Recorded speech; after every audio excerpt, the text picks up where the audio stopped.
What's up, y'all?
Yo, Jay Gross. What's up, man? How's it going? Top of the morning, evening, wherever you may be out there. Or morning to you, I guess. Yeah, it's like 5 p.m. here on the West Coast in the United States. So it's evening to me, but good morning to you.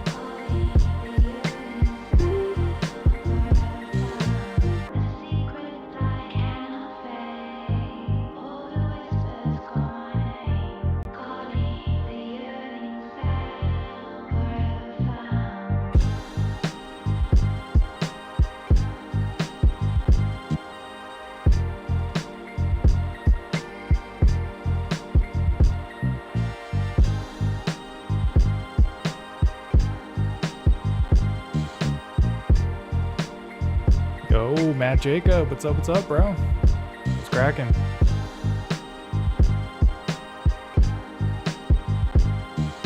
Dude, Jay Gross tuning in from Thailand, bro? Fuck yeah. Dude, that's sick. Nice, 7 a.m. Start your day off right, dude, with some J Immaculate beats. Matt Jacob knows what's up. Slapper Central over here.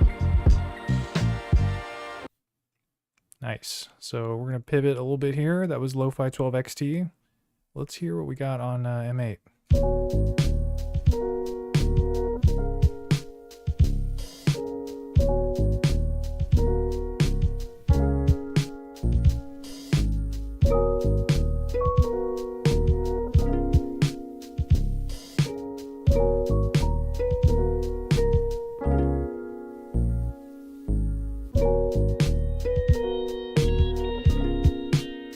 Yeah, boy.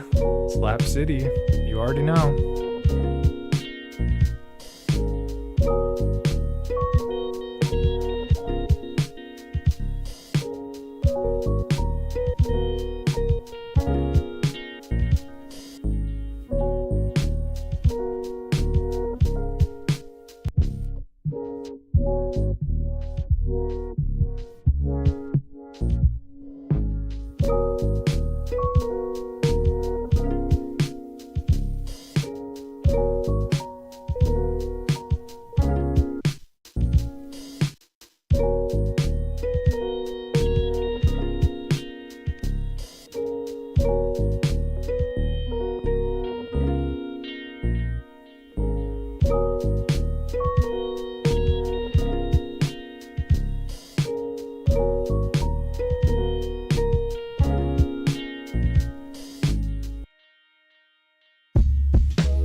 Whoops.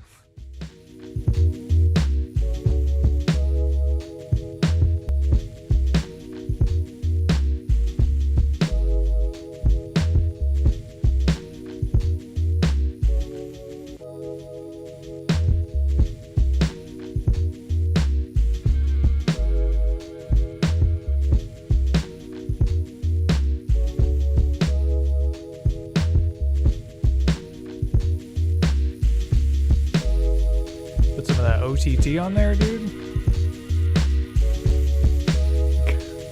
It gets real noisy.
Nice. Nice and graceful there. Not always how it goes down, but that was a good one. Okay, that was a Lo-Fi 12XT. Couple beats there. I played one beat on M8. But yeah, let's go and get into the session. So today, we're going to be cooking with M8 as the weapon of choice. And as is tradition, recent tradition, I'm going to be using a little bit of DAW action here. So yeah, I've been trying to use the Tuesday sessions to kind of like practice creating like arrangements and stuff with regards to like using VSTs and kind of, I don't know, sampling myself, I guess. Not like I'm a trained musician or anything like that. But there is like a really easy way to use the Lo-Fi 12XT to kind of play stuff that's all in the same key. And then from there, you can kind of like add drums and stuff or whatever. So that's kind of the plan. We're going to be going digital a little bit. But yeah, still going to be doing a majority of the work on the M8 because there's a really cool way to record tempo synced loops, which I've talked about before, but we'll always go over it again. But yeah, let me start with a new project here.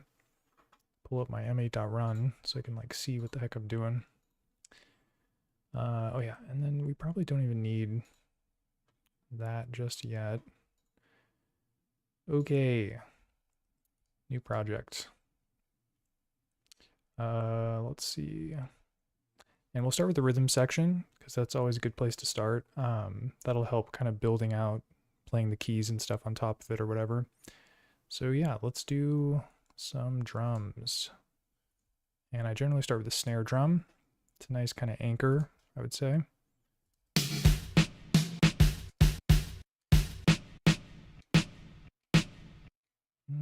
It's kind of an interesting one. Snare 854. Make a note. And yeah, I'm going to keep it super simple with the rhythm section, and then I'll do micro timing and all the rest of it after.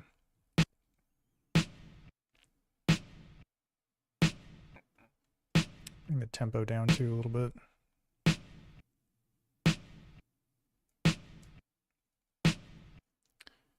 Okay.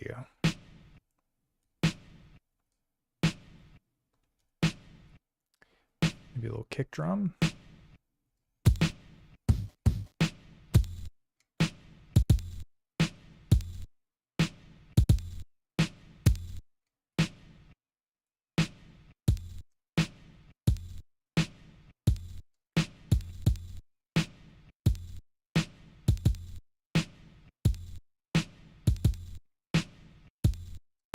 We definitely need some micro timing, but I'll do that once I get the hi-hat chosen. Once we find the chosen one, the hi-hat chosen one.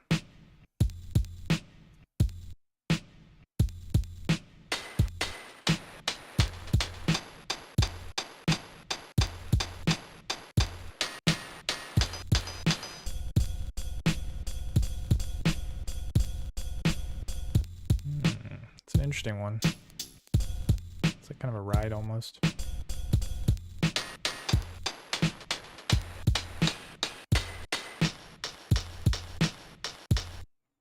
Hat 411, not too bad. Let's get the 411 on that. Oh yeah, and then I put this, here, let me like talk through what I'm doing. So yeah, you can use the quick fill shortcut, super duper handy. Shift Option Option, and then if you hold Option, you press left, it'll basically give you these fill options. So that's 1x. This is 2x, and yeah, 2x is really good for just kind of getting something in the phrase filled up. Because I basically just want to hear the sound repeat over and over again, because I'm going to add an envelope.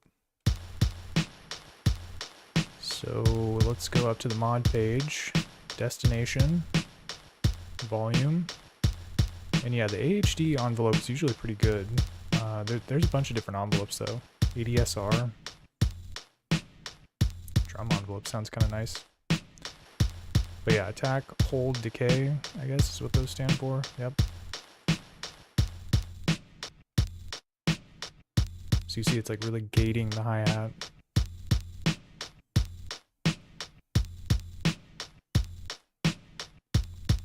So that's with it on. And then with it off, it's like way noisier. Nice. I've always wondered if there's some way to like modulate some of these parameters. I think you can have an LFO like target something on the previous mod, but I'm not really sure how it works. I think it's like one of these last ones. Mod BINV, mod both, mod rate. I don't know, I might have to do some offline studying and try and figure that out, because it'd be cool to modulate the decay to kind of like open and close it a little bit.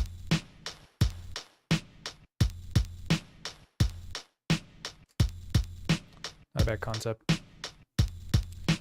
And then Matt Jacob says, could you also do that with the length function? Oh yeah. Yeah, you totally could. Because the thing about length is, well, actually here, let me test it out. So we got volume, or the envelope's off. And then we'll go to length.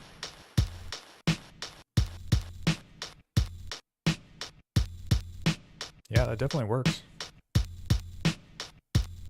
It doesn't give you as much of the like kind of release stage of the envelope where it sort of like ramps down in volume, but it definitely works. Sounds a little wacky at 0F. Okay, so we've got that. Or, oh, maybe we could combine it. Oh, dude, what if I did super wide open here? So it's still pretty noisy. And then I brought the length down.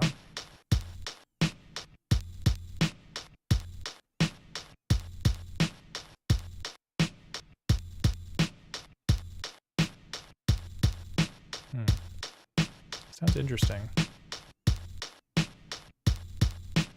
Still don't know how to modulate it though. But definitely some food for thought.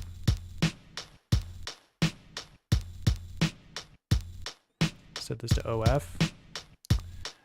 Okay, so we've got very basic rhythm section here. Let's get micro time in. You know what time it is. It's micro time.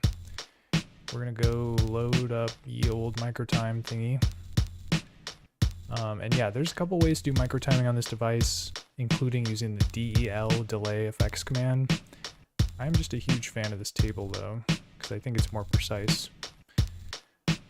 So that's the hill that I'm gonna die on. So we're gonna paste this in.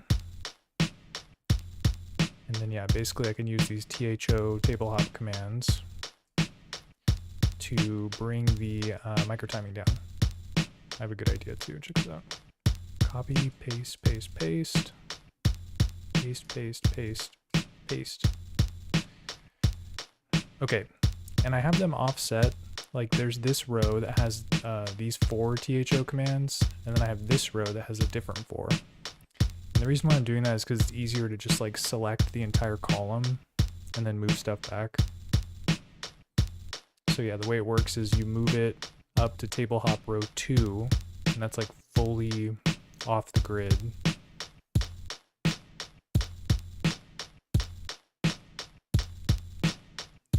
And then as you move it up, it becomes closer to where it would be quantized, quote unquote. But the reason why I have them separated is because I can control like every other note's timing, basically. really easy using the Shift Option shortcut, which lets you select the whole column.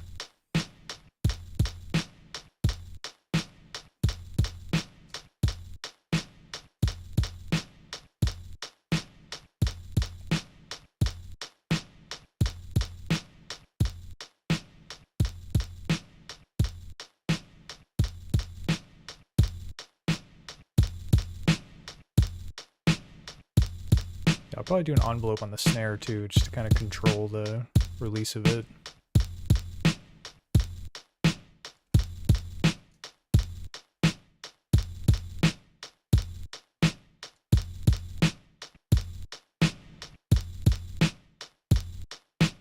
Sounds much more natural. Yeah, we're turning up the swing dial for sure. Getting it off the grid. But yeah, let's do that to, or actually I want to change some of these notes too, make them a little bit quieter. So there is a way to like modulate the volume of the notes, which can give you sort of like the hi-hats can be a little bit more like varied in how loud they are. I feel like I always screw it up though. Let me try it. So we do destination volume.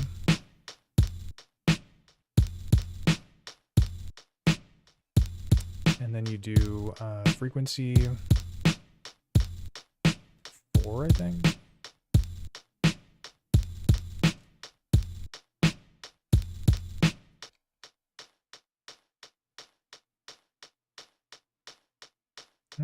That is changing it. It's probably a little bit hard to hear though.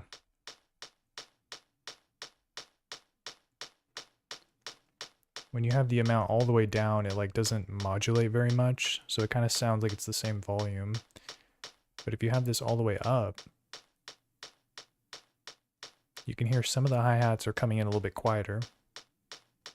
Every other one basically is doing that. And that's because the frequency is set to 0.4, which is 4 steps.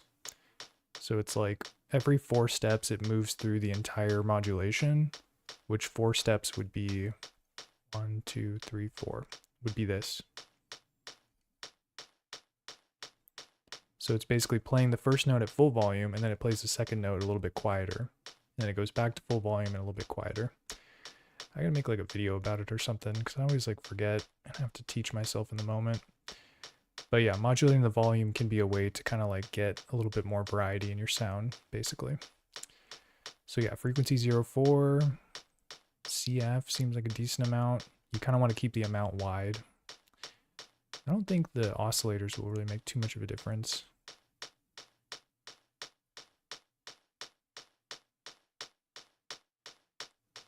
I guess it does kind of gate it in a certain way. Like it brings the volume down after the note's played. Interesting. Okay, yeah, we're going to stick with that. But yeah, let's do micro timing on the kick as well.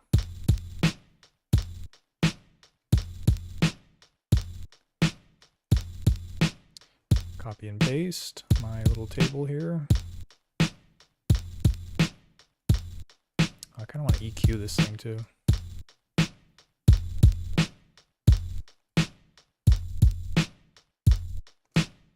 Get it booming.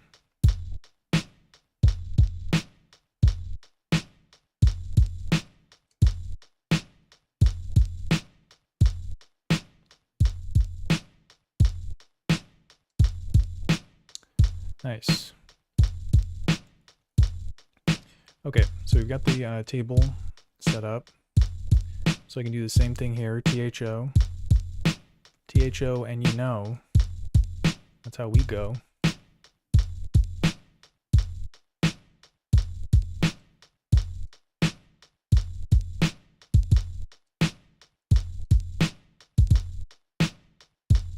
And you can do THO and delay, double down on it.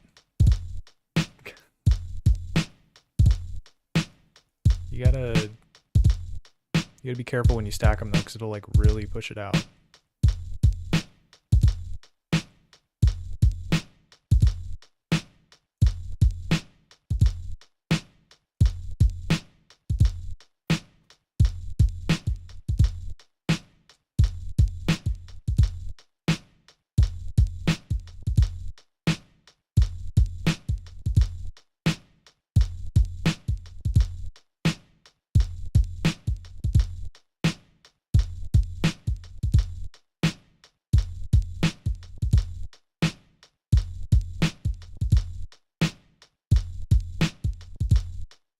like we might hit the kick with an envelope too.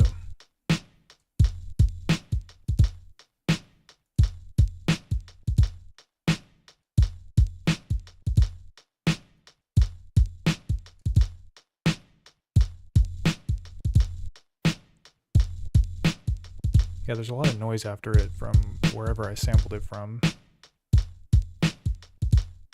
Keeps it a lot tighter when you have the envelope on it. So yeah, definitely mess around with envelopes if you don't do that already. Gives you an interesting way to control your sound. All right.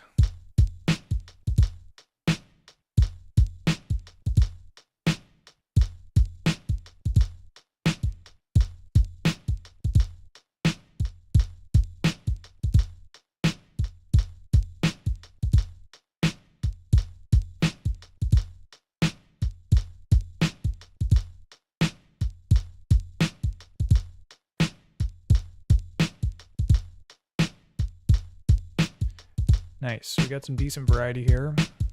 I'm going to throw some nth commands in the mix to have notes trigger at certain intervals. Oh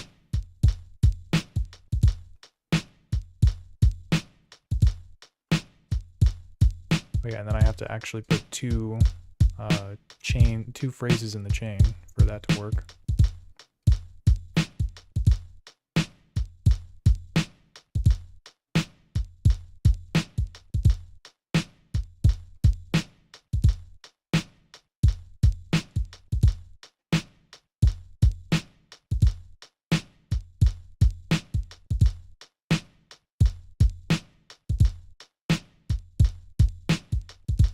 Nice, so yeah, 8-0 makes it so it plays on 1 and 3. There's only 2, so it just plays on 1. And then this one, 1-0, makes it so it plays on 2. So I'm basically getting it so that this one triggers on the second time the phrase plays, and then this one triggers on the first. Yeah, the nth command is very good for ghost notes because you can kind of just put it in and have things sort of come in and out, basically. It's kind of like probability, sort of. And it makes it so you can kind of just build a very dense chain or a phrase, and then just have one phrase that kind of like does multiple bars worth of work, basically.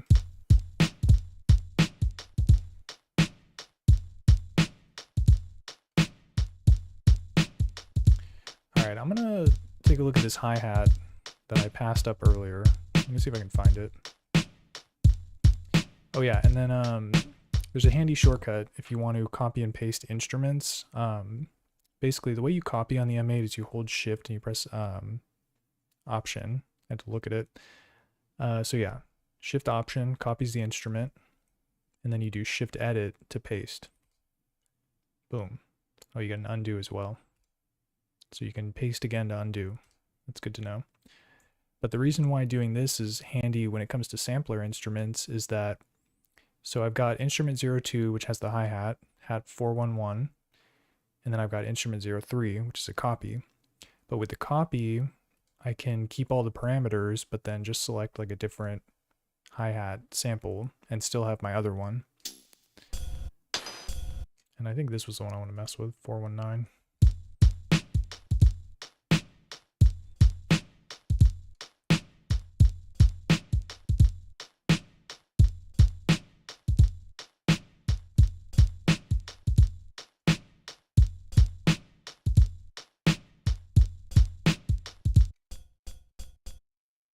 Oh, the envelope is like really gating it. Let me turn that off.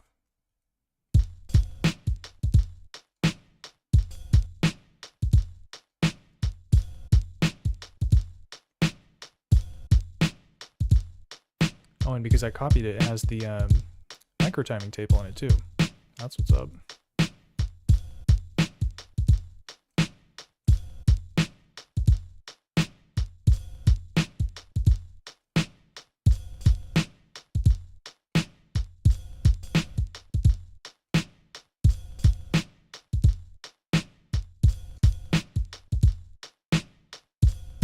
Yo, Samurai Chill, what's up, man? What's cracking?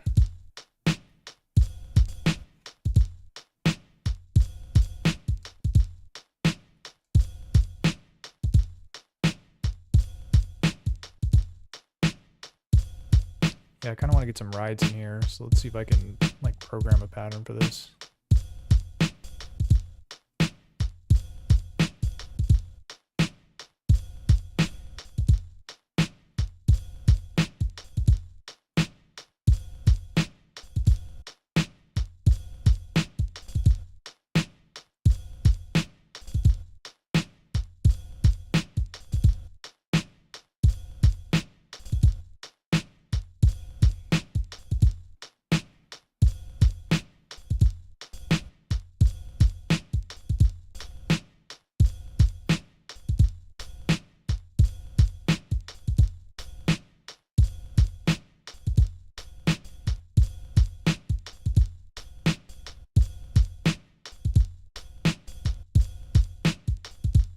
Yo, B Jammin', what's up, man? Welcome. What's cracking? Dude, Samurai Chill, just chilling. As is the Samurai Chill motto, is to chill. That's what's up.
Yeah, so something I did here with this ride sample is in the phrase I put in this PLY command, PLY01. This is something that I love doing on the M8, is just like dropping this PLY command in the phrase and just like seeing what it does. Because basically this is telling the sequencer to play the sample in reverse at whatever point you set it at. So as the sample's playing, you put the PLY command down and then it starts playing backwards. So you can kind of get like a ping pong loop kind of effect on it. But you have a lot of control over it too, because you can combine it with the delay effects command to offset it by a certain number of ticks. So there's not that many ticks per step, but there's enough to kind of give you a different sort of sound.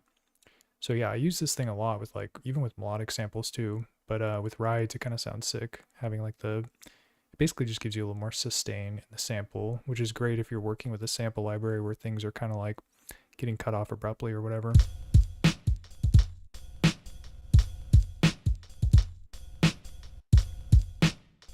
Dude, be jamming, still learning. Still learning how to use the M8, that's what's up, dude. Dude, pads and drones. Once you crack the pads and drones code, you gotta hit me up. Or make a video about it so I can watch it. Because that would be sick. Because yeah, I really don't mess around too much with like the synthesis engines and stuff, but I think there's a lot you can do. Or even with sampling, like doing kind of like a, not really like granular synthesis, but like kind of close to that by like tightening up the start time and stuff. I don't know too much about it, and I want to learn more. That's basically the long and short of it. Okay. Oh yeah, let me do the micro timing on the snare too.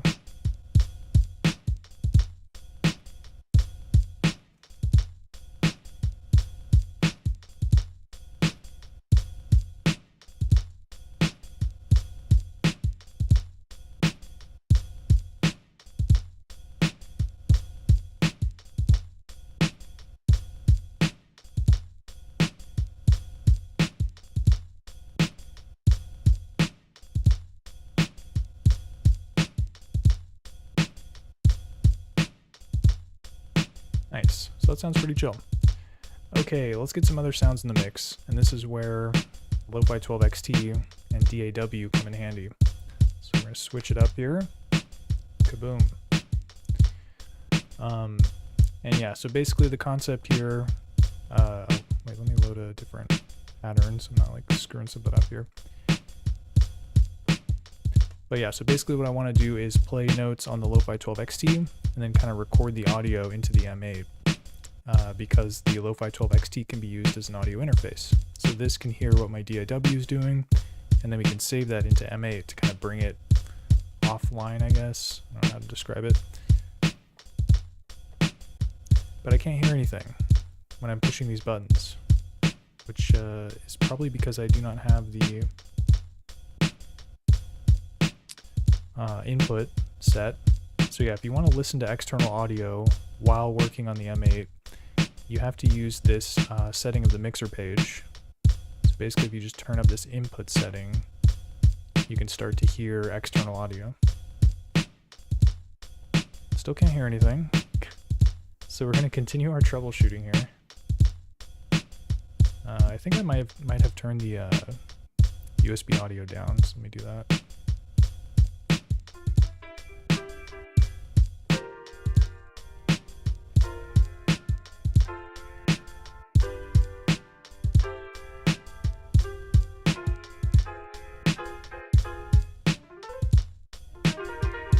Okay, cool. So this is like a piano VST. Playing horrible notes there, but you kind of get the idea.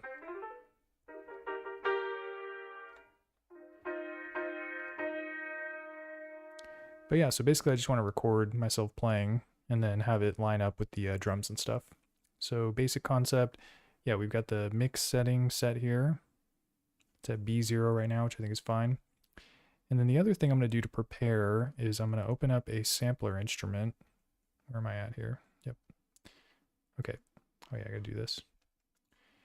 Yeah, so just want to open up a blank sampler instrument. There'll be a point where I want to go to this record section once inspiration strikes me, basically. So I'm just going to have this up and ready so that once I'm ready to record it, I can just press record and dial it in or whatever. And the other fun thing that I can do with the Lo-Fi 12 XT is we've got this super cool like scale mode basically, where you can kind of pick like a root note and a scale and kind of get down.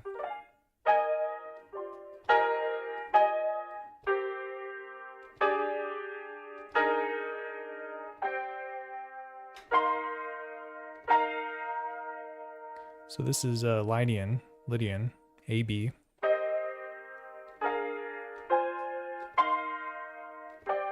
So it's super easy to like lay down chords and stuff.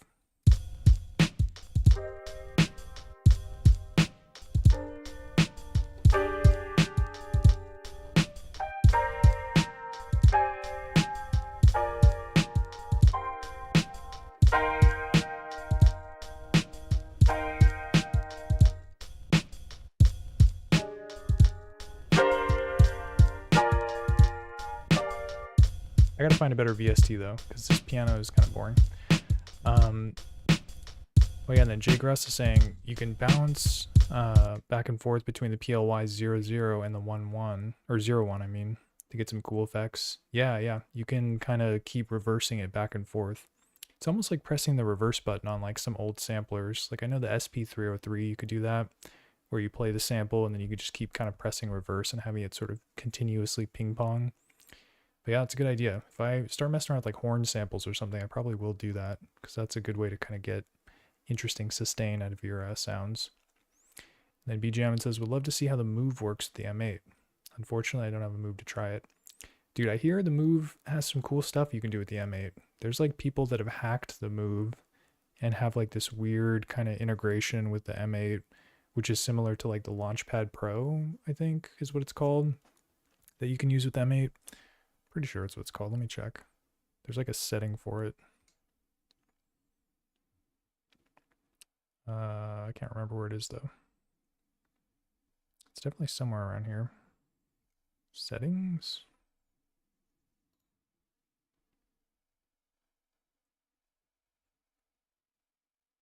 MIDI, live quantize. Maybe it's in MIDI. Wow, I don't even know where it is. It's definitely somewhere around here. I don't know where though. Oh, control surface. Duh. Launchpad Pro. Boom. So there's people that have hacked the Move to where it like, it thinks, I think the M8 thinks that it's a Launchpad Pro, but it's the Move. Yeah, I don't know much beyond that. But if you go to like the Dirtywave Discord, you'll find people talking about it and stuff. So yeah, that's like a cool integration that's like not really officially supported, but it's something that people are working on because they're interested in it. So definitely worth checking out. Okay, so yeah, let's find some cool instruments to play some stuff over. Okay, what do we got here?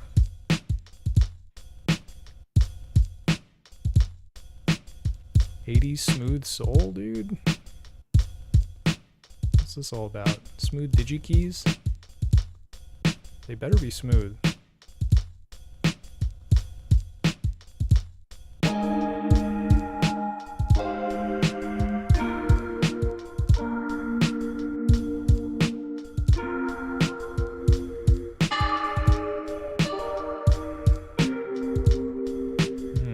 Questionable how smooth those are. Let's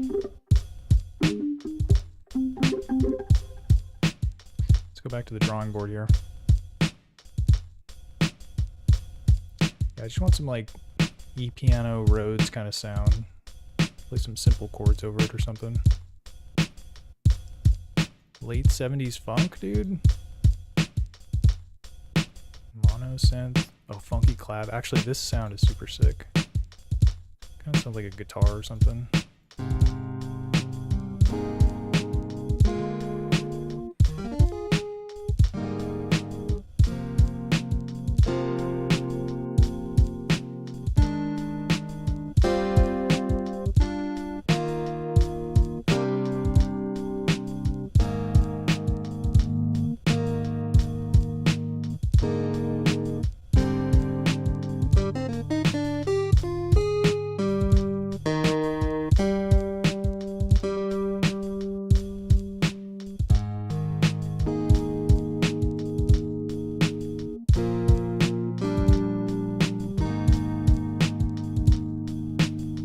Move. I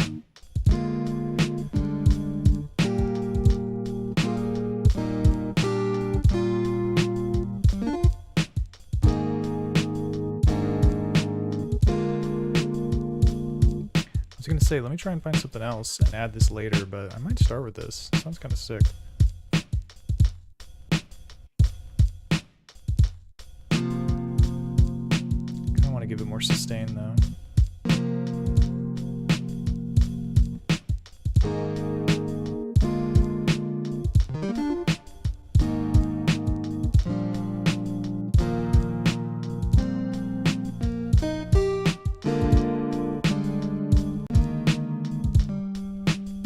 Try switching up a little bit. Maybe just try a harmonic minor.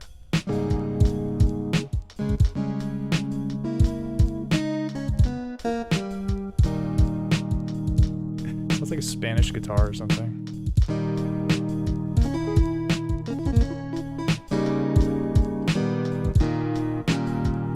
All right, probably can't start with that. I'm gonna keep it in my pocket though, and try to find something else cool.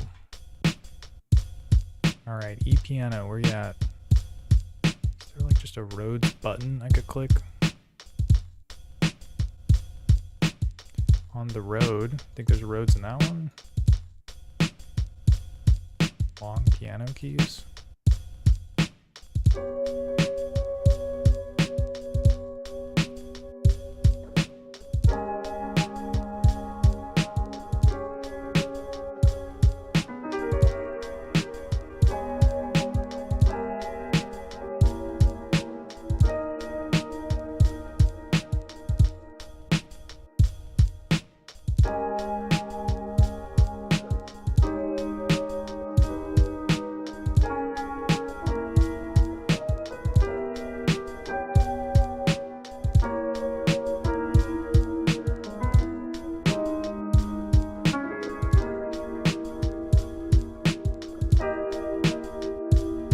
Dope chord.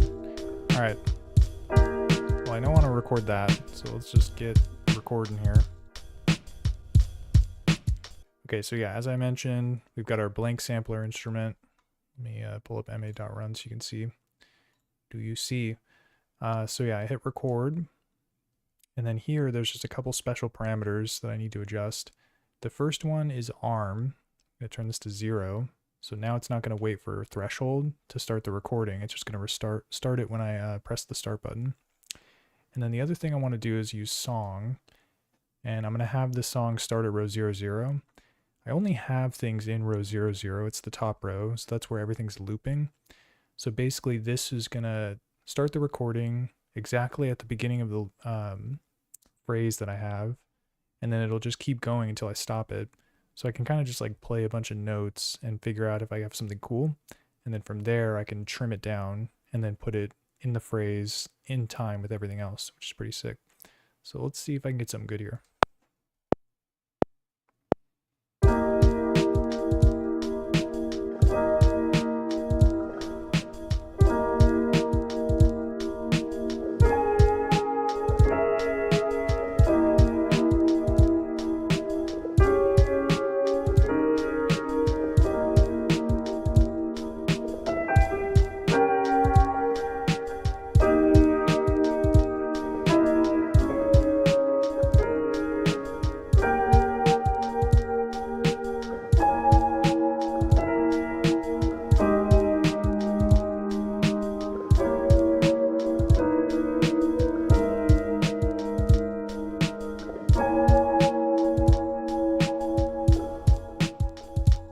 Nice. So I probably got something good there.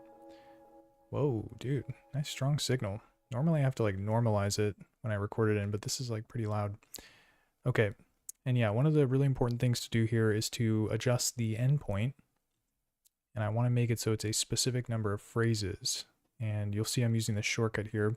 Basically, if you hold Option and then you press left, it'll adjust the, or I was doing up and down there, but yeah, if you do left, it'll change the length by a certain number of phrases. And this is relative to the tempo that you have in the project. But since I'm playing in time with the other elements of the project, it's definitely going to be the same tempo. So I just need to get it to be an even number. 16 phrases, 0 steps. And then I could also trim off the earlier parts too using the same shortcut. If you do Option and up and down, it does it by 4 steps at a time instead of by 1 step at a time. So you can kind of trim out earlier parts as well. Let's see what starting at 8 phrases looks like.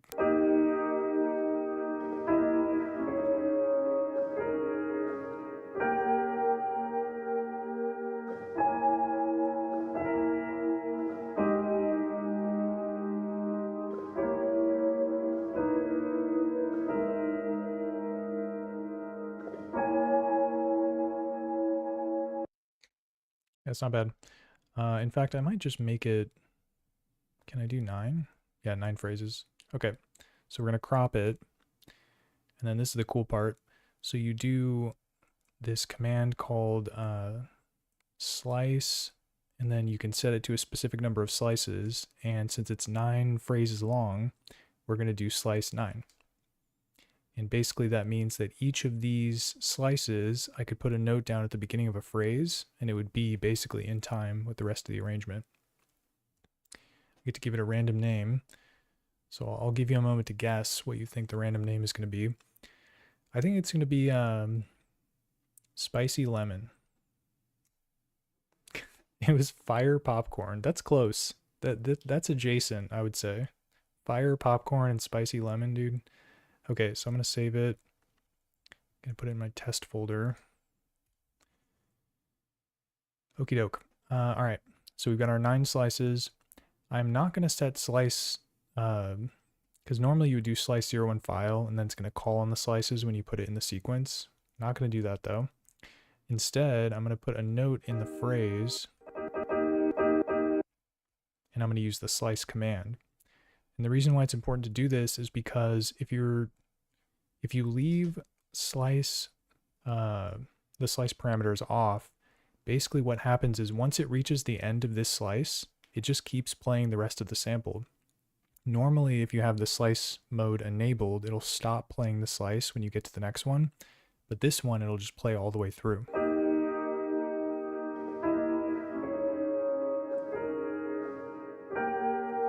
And the reason why that's important is because if I want to drop a note in and then add an empty phrase after, it'll keep playing.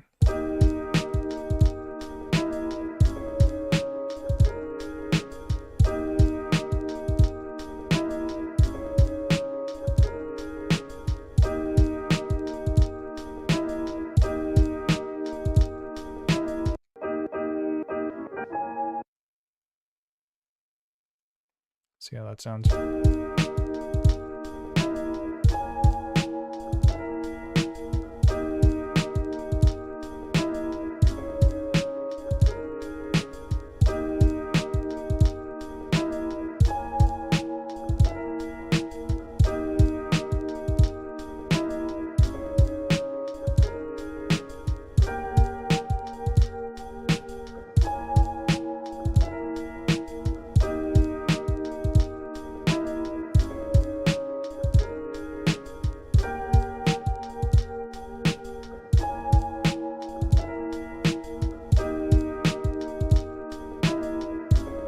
You could start cloning it and kind of creating variations where it's calling on like different slices and stuff. So with this one,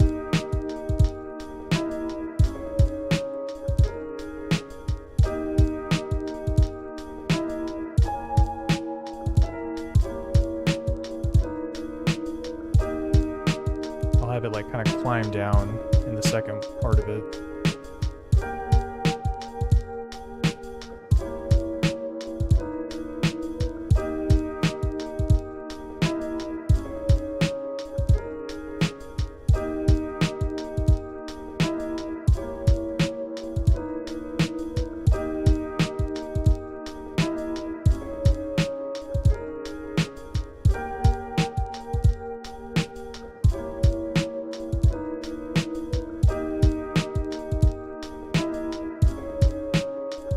Jack this up. Can't remember what I wanted to do here.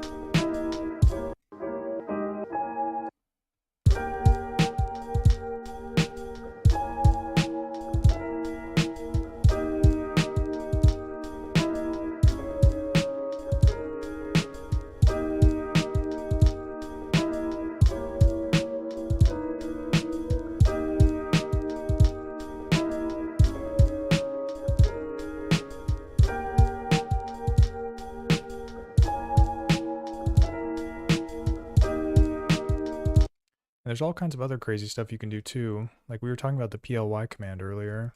You could like just drop that in, see how it sounds. PLY01 to reverse it. Oh, okay. Doesn't sound good if you have an empty phrase after it though. 50, 54.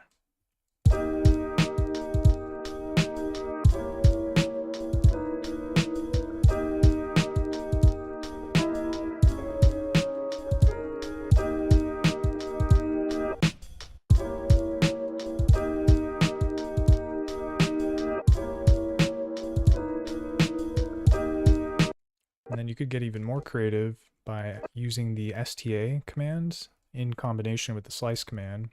So the STA command is basically going to move the start point relative to the slice. So you could have it start one of the, because the slices are pretty wide, it's basically an entire phrase is a slice. So you could have this start something like 80 would be like halfway through the slice, which would normally go in the middle of the phrase, but you can have it kind of push towards the end.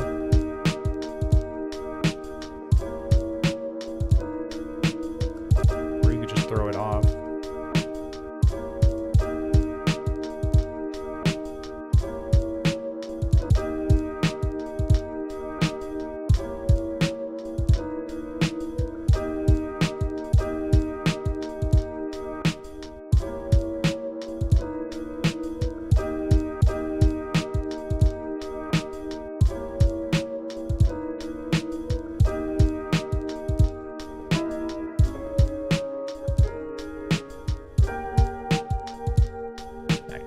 But yeah, I think probably need some bass at this point.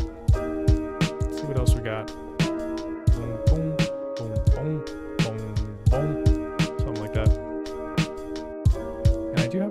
parts folder.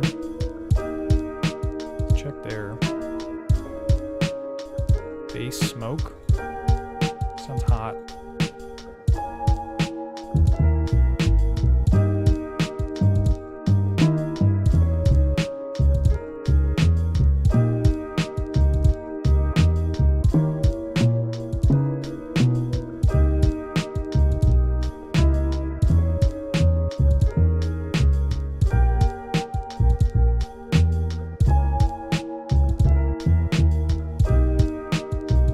Sounds like a stand-up bass. Pretty dope.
Nice. And so that's why it helps to have that instrument ready to rock, blank sampler instrument, because when you're kind of in the zone, you can just press the record button and get rocking.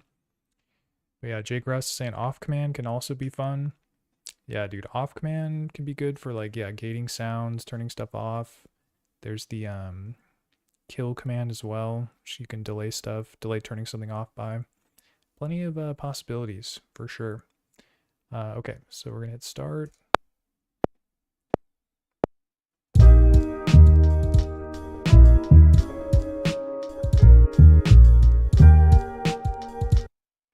Dang, this waveform's super clippy. I think I have the volume set too loud. This is like the input volume. And I think I want this to match what I have on the mixer page. So let me take a look at that. Yeah, I've got it set to B0. So we got to do record, volume's at B0. Okay, should not clip this time.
Keep messing this up.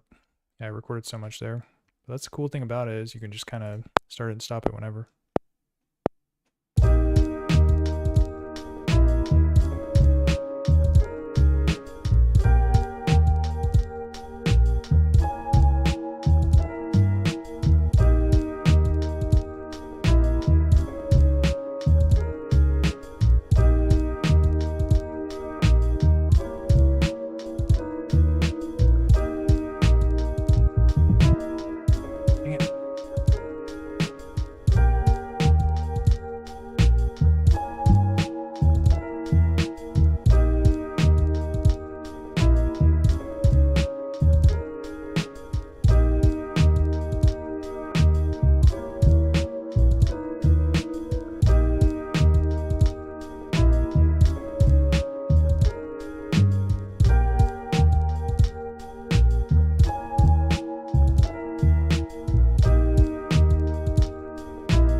more try. I think I got this.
Okay, I think I got something good there towards the end. So let's make sure it ends on an exact number of phrases. 28, and I'm feeling great. And we'll bring it up a little bit too. Let's do 8. Pretty sure something good is in this chunk here.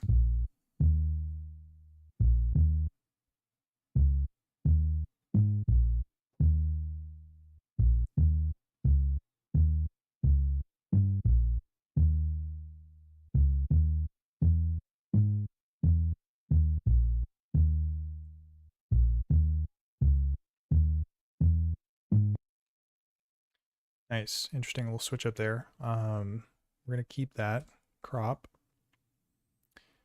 and then I'll normalize it as well. Get it nice and beefy. And then from here, we're gonna randomize it. Silver snack. Getting kind of hungry now. The last one was fire popcorn. So save a real, oh no, I need to do the slice marker too. 8 phrases. So we want to do slice 08. Save it. Do it. And then from here, just put a note in the phrase. And it should play nicely.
fun stuff folder.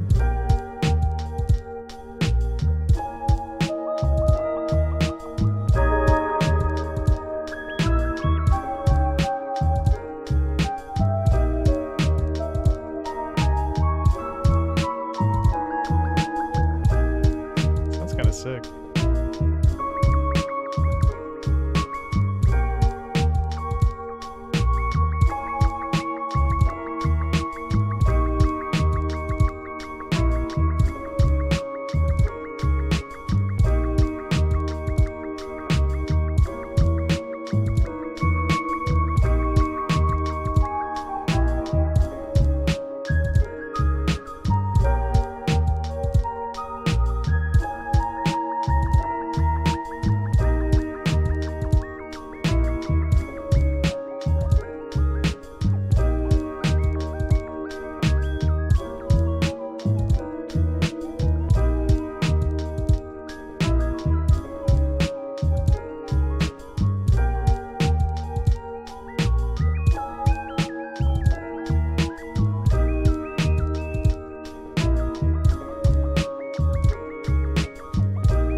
Wild. Alright, let's keep shopping around.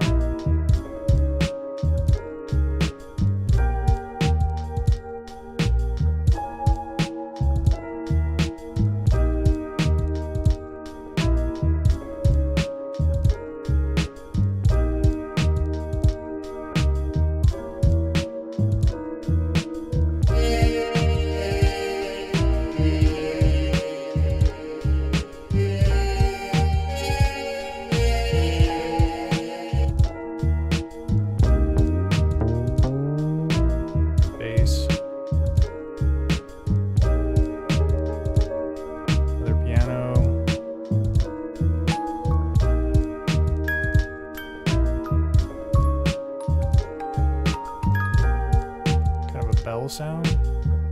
Interesting.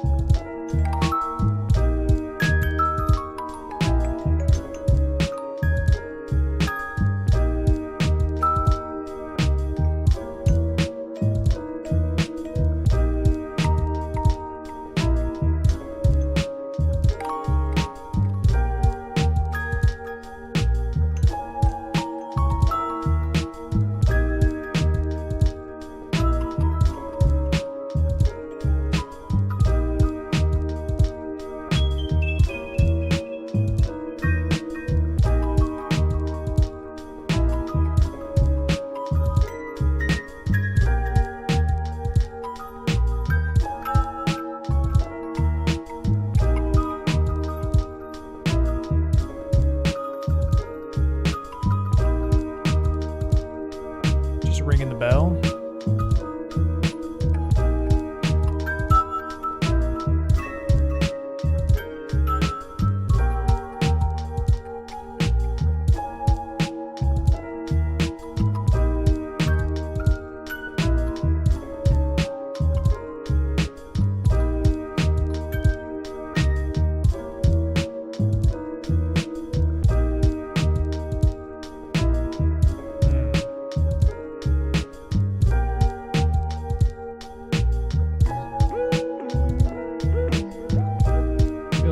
Would sound sick.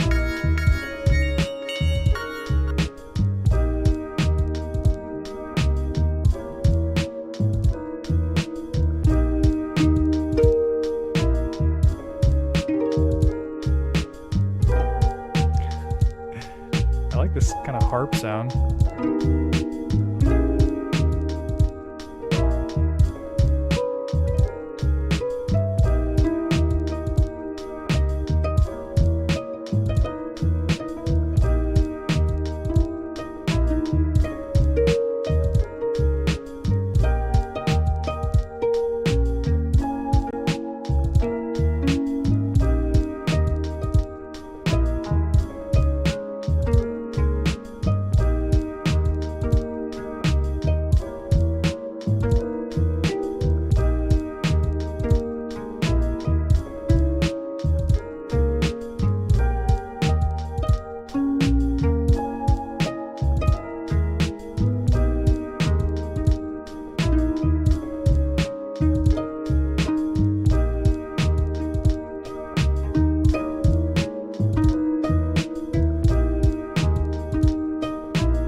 I could plink something out, perhaps.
Nice, that last part sounded sick.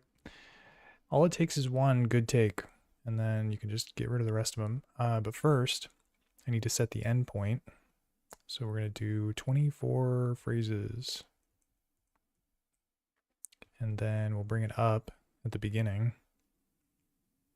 Skip through all the trash takes and get to the good stuff. Last 4 phrases, I think we're good.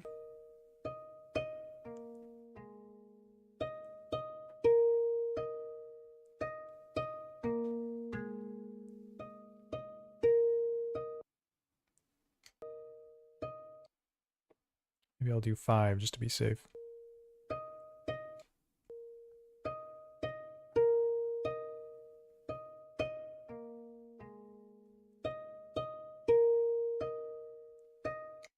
Nice, should be good. Or you know what, we'll just do 6. Why not? We can take as many as we need. Crop it, normalize. Nice and juicy. Look at that waveform. Big old waveform. And it's 6 phrases. Yep. So we're going to slice 0, 6. Kaboom. And then I also need to name it random. Robotic clamp. I thought it said robotic clam for a second. And I was like, dude, that sounds pretty sick. Robotic clamp sounds pretty ordinary though. I would imagine there are many clamps that are robotic.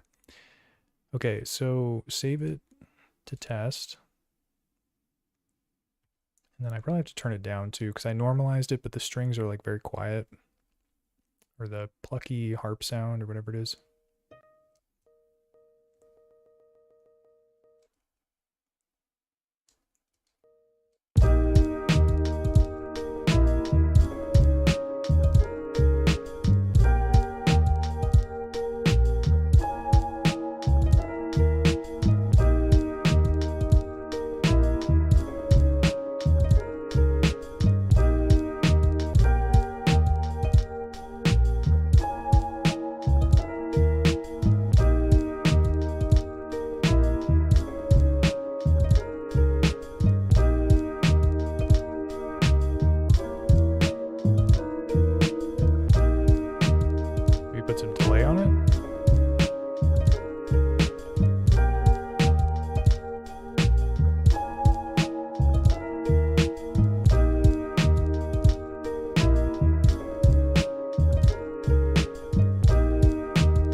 Track, although we could also resample and kind of condense stuff, so there's plenty of possibilities here.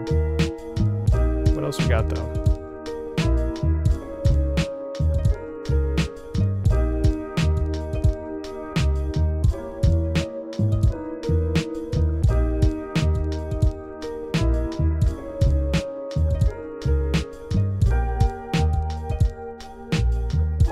Trap flutes.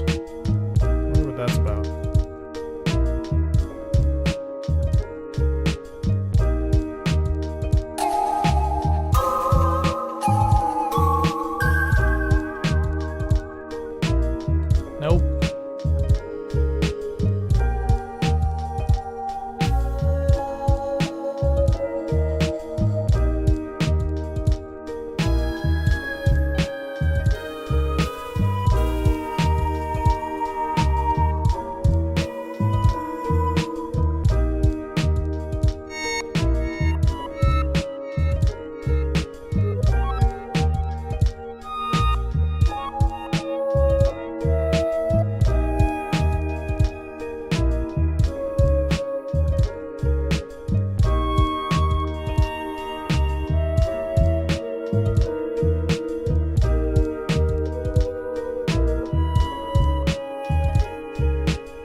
sick.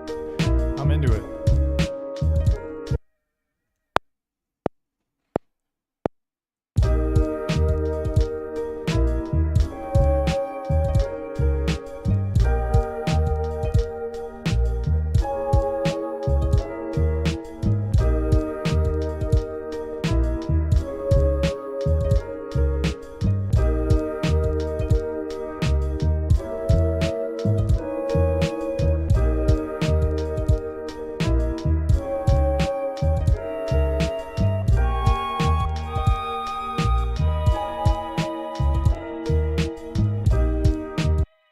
We're not keeping those later takes, but there was some good stuff in the middle there.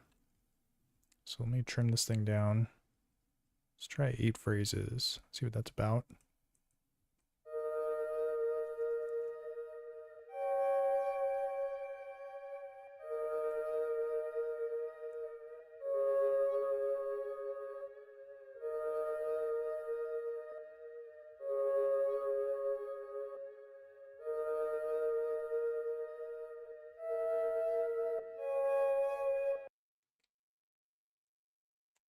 Let me do 9 phrases.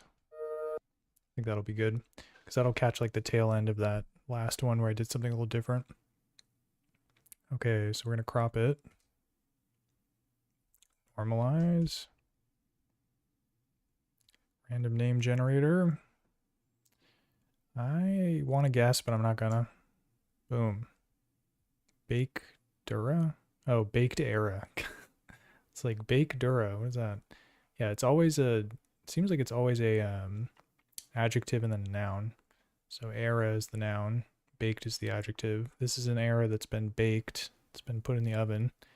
Okay, how many we got here? Did I say 9? Yep. So slice 09.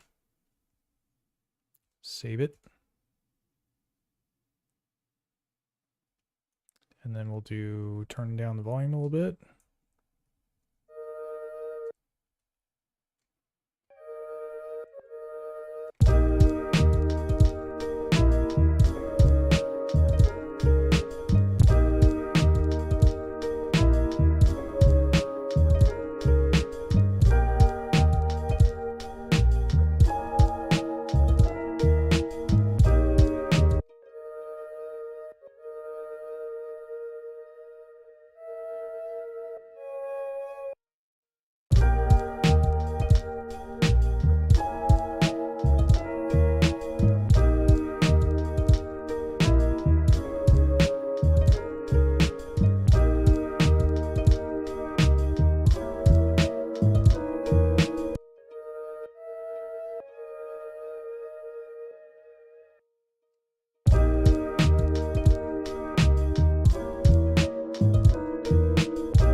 Alright, so I did a little housekeeping there, made everything 4 phrases, all the chains 4 phrases, so now they'll all move at the same kind of rate down the song page. I'm gonna do some final like leveling too.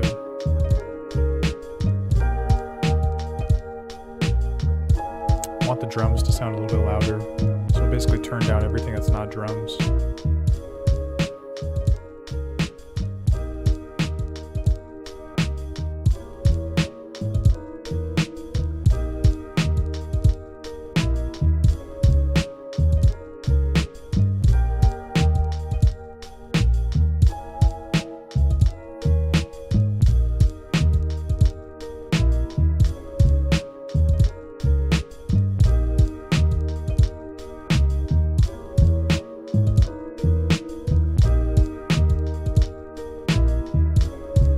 Try some OTT.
yeah, I can kind of like bring in some layers at different intervals as well.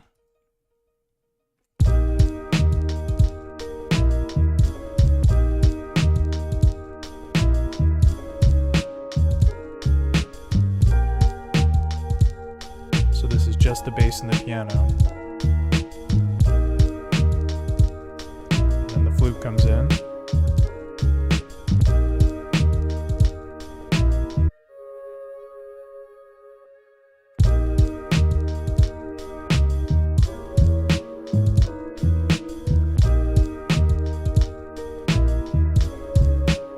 Harp comes in.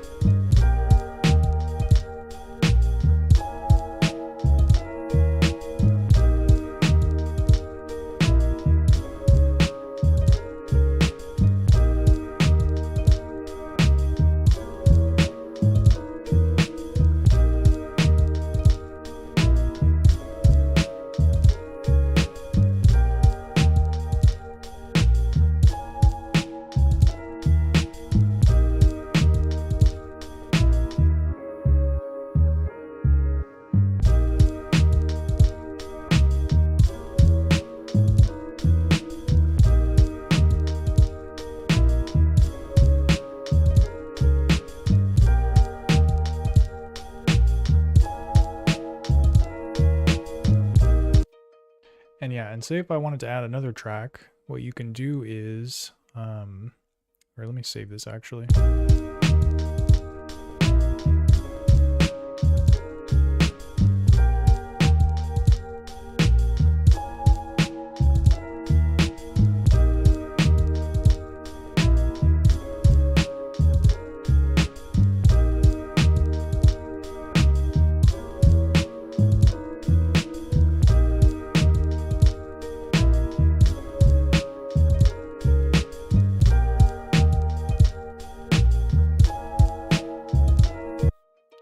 So yeah, right now I'm using pretty much all 8 tracks. I mean, there's a couple rows where I'm not, but for the most part, it's pretty filled up.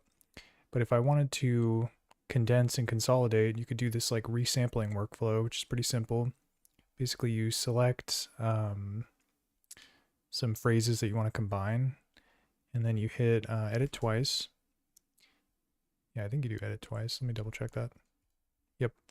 Okay, and then this time you can select, or in this menu, you can select, you could do quick render or real time. I think real time is like, it also includes things that you input. So there's like external sounds and stuff that kind of can get factored in.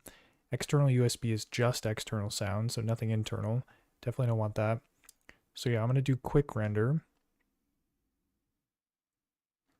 And basically what it's doing is it's taking my sequence from these phrases and it's putting them into a sample, basically. So we can take a look at the sampler instrument. And it's going to have the same name as the project, which is why I saved the project. And so this should theoretically be the hi-hat and the ride sample.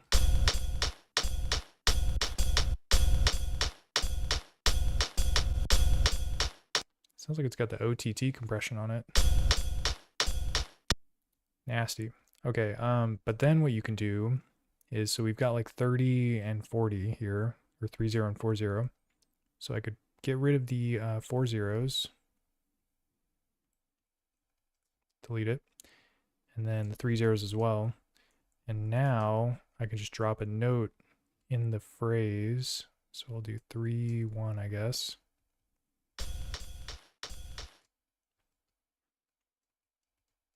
And so yeah, basically this will just play in time, but it'll have the hi-hat and the ride sample instead of them being on separate tracks.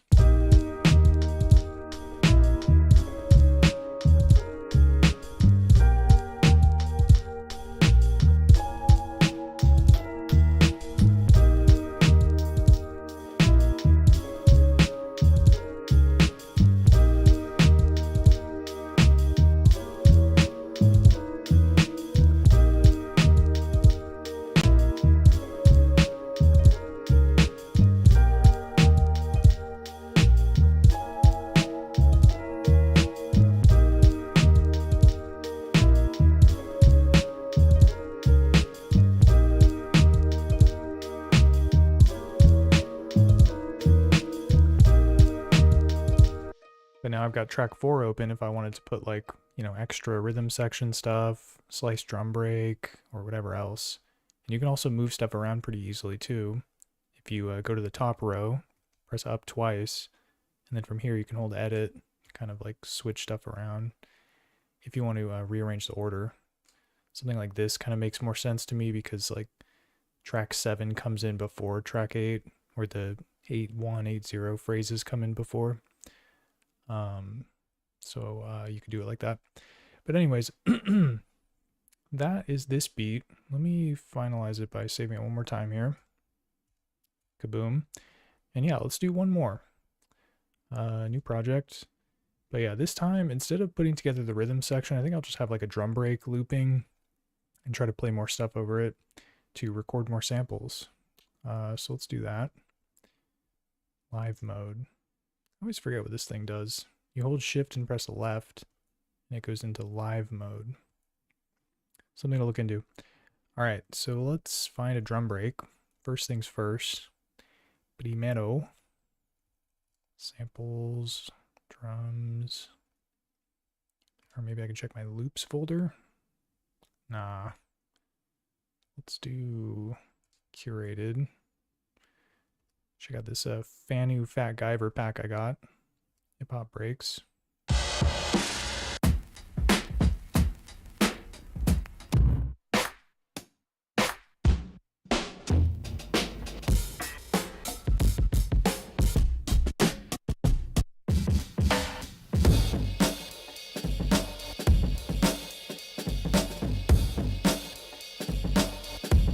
Sounds tight, but it's a little high tempo.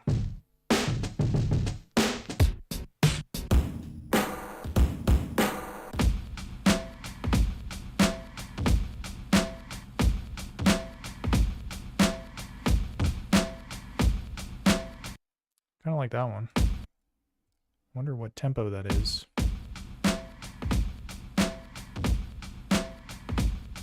$90 BPMs.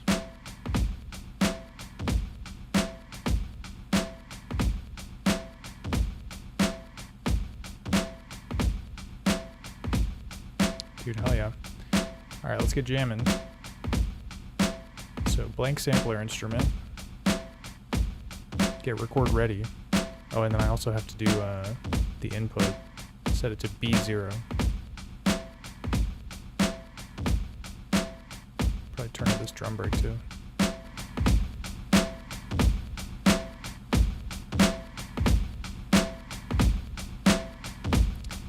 Okay, what do we got?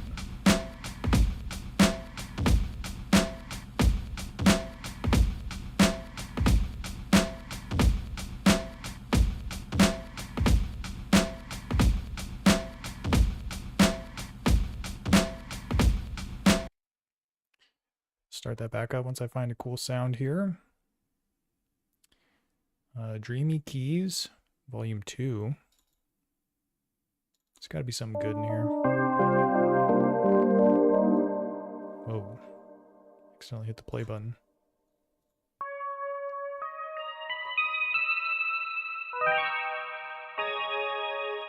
Oh yeah, I can change the scale and root note. We were doing harmonic minor, A-B, but maybe I'll try something else. Dude, there's these really cool like Japanese ones at the end. Dude, these sound sick. Yeah, Iwato, Insen, Hirajoshi. Dude, listen to this.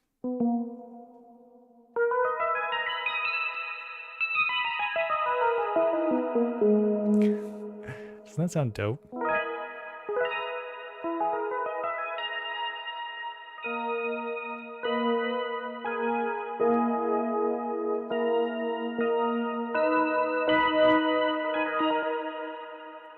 See if we can find some cooler sounds here.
I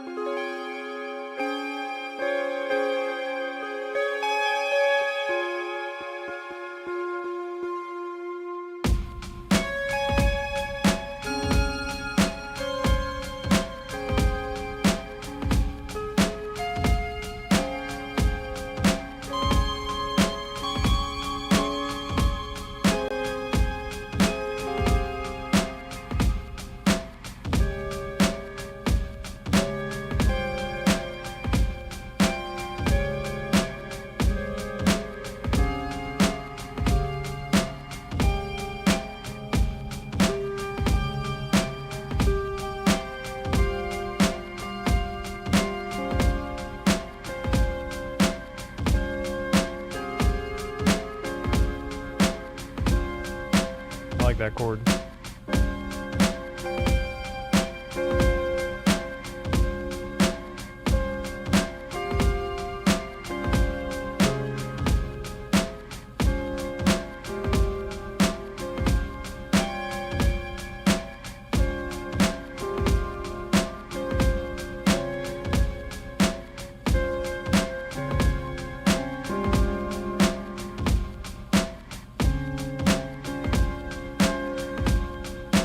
Alright, and that's why we keep the record blank sampler ready to rock when inspiration strikes us. Okay, song 00, arm. Hey, it remembered all my settings. That's what's up.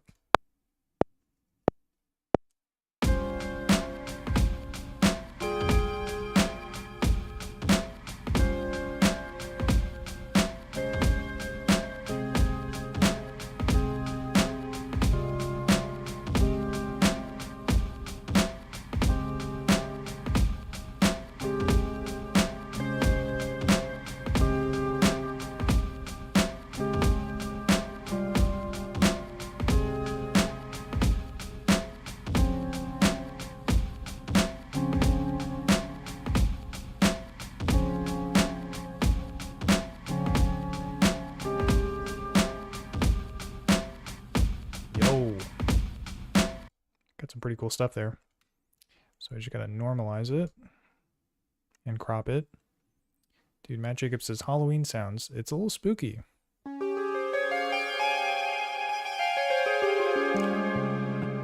So much fun setting it to a scale mode and then just pressing them all. Or you can like just flick your finger across it.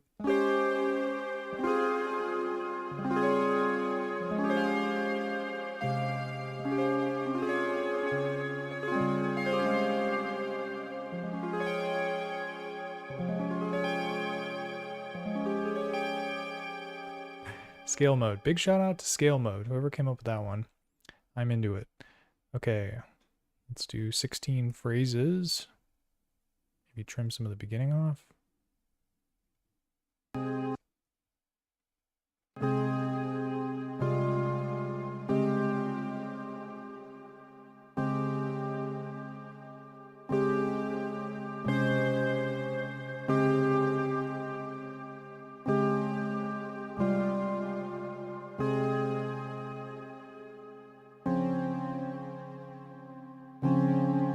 That's a chord.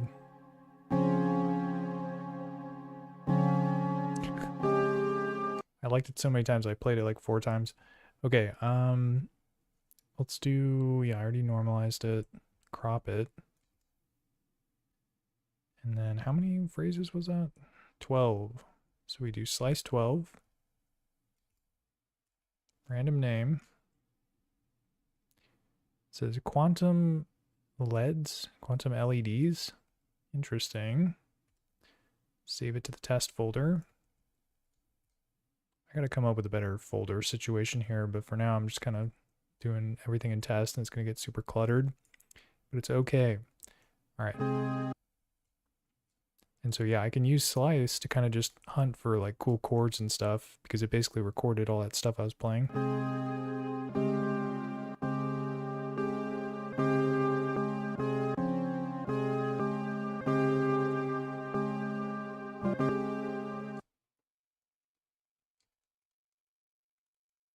And then this one. And then this one I want to do that like last kind of like lower chord.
Alright, what else we got?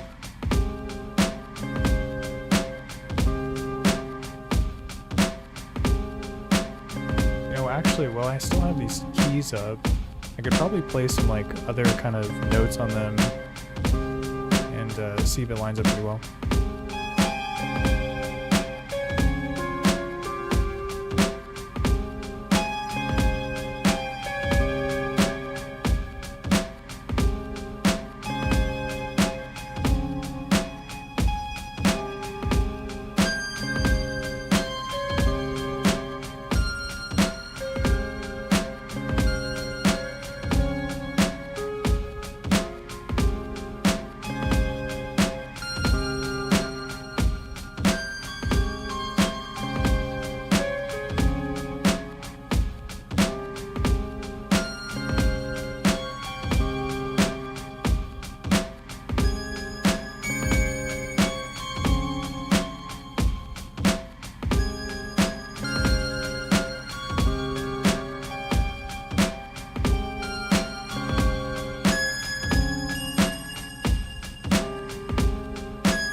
So let me record that in. This is why you gotta have the sampler instrument locked and loaded, so you can just dive right in and not forget what you were playing.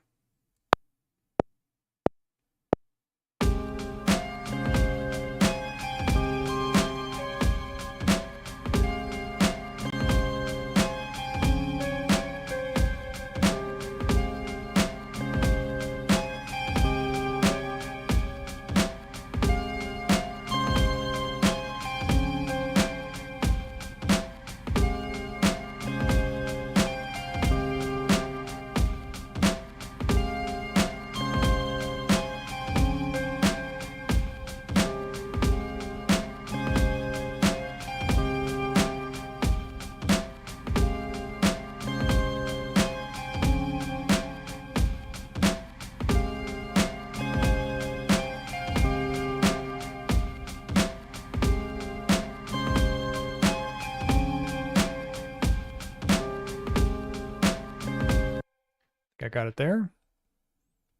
So again, trimming things out. Do 20 on the money. And then we'll bring the start point up. Whoops.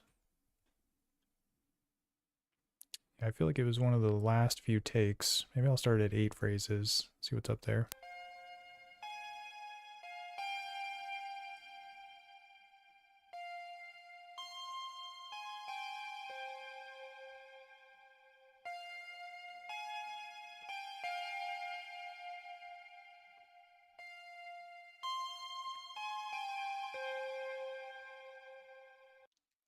Nice. So crop that. Normalize. That was 8 phrases. Yes. Yep. So slice 0.8. Random name. What do we got here? I think it's going to say robotic octopus. It said peculiar aura. So it's a whole different vibe, but we'll take those. So I'm going to save it and drop a note in, see how it sounds. Oh yeah, I think I have to make it a little bit quieter too, because I normalized it so it's pretty loud.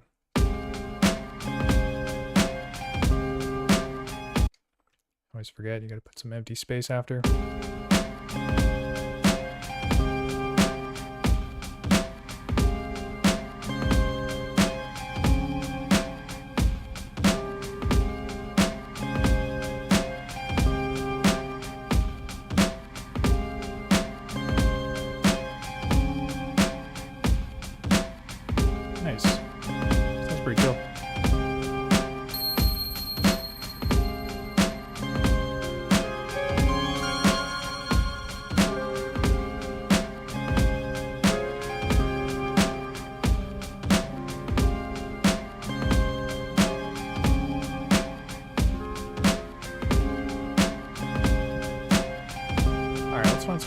sounds.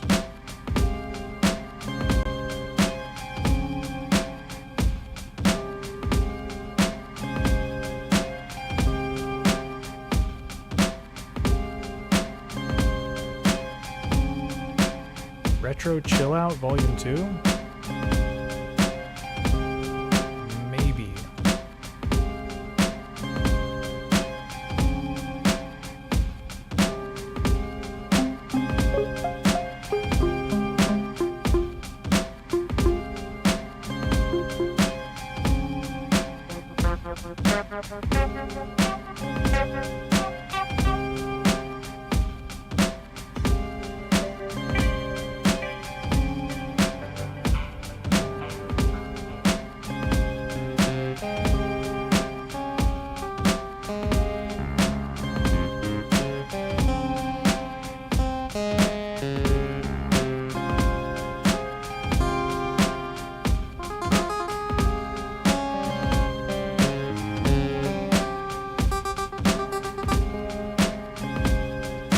Harpsichord, it's kind of a vibe.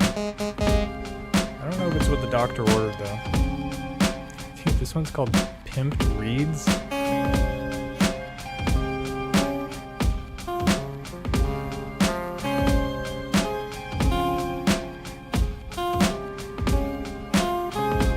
Dude, hell yeah, be jamming. That's the vibe for sure, dude. Ghostface Killa's right behind you, dude. Spitting bars.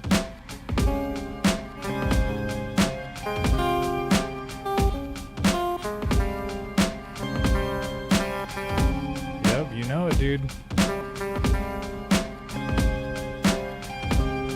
Oh, whoops.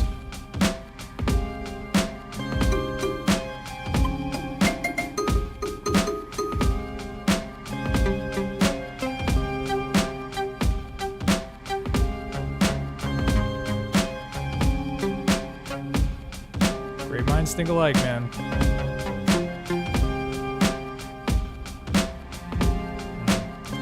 Alright, nothing good there. Yeah, what else could we add to this? Sound packs. Definitely needs bass. Some monotone bass.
Nice. I think I got a good take in there. Wow. Look at that bass line. The waveform is crunched up. I gotta make it louder. So I'm gonna start with the normalize. Oh, there we go. Stacked.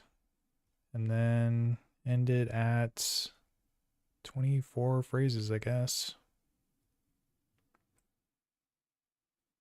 And then we'll move the start point up a little bit too. Yeah, I think I got a couple good takes at the end. So maybe I'll do 8 phrases.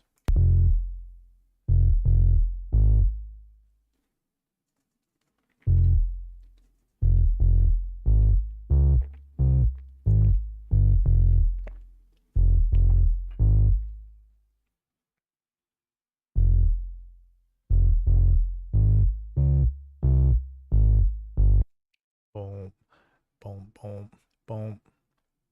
You know what? We'll bring it back a little bit further. We just do 12 just to be safe. I had a lot of good takes. Okay, so crop it. And then it's at 12, like I just said. So I should not forget that. So we'll do slice 12. Random name. Lime style. Dude, that's what's up. And save it to test. Do it. Okay. And then we can just drop it in. Should be fine. It's kind of a clicking noise though. I'm going to put a little bit of an envelope on it. Or a little attack on the envelope, I mean.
Our blank sampler instrument ready to rock.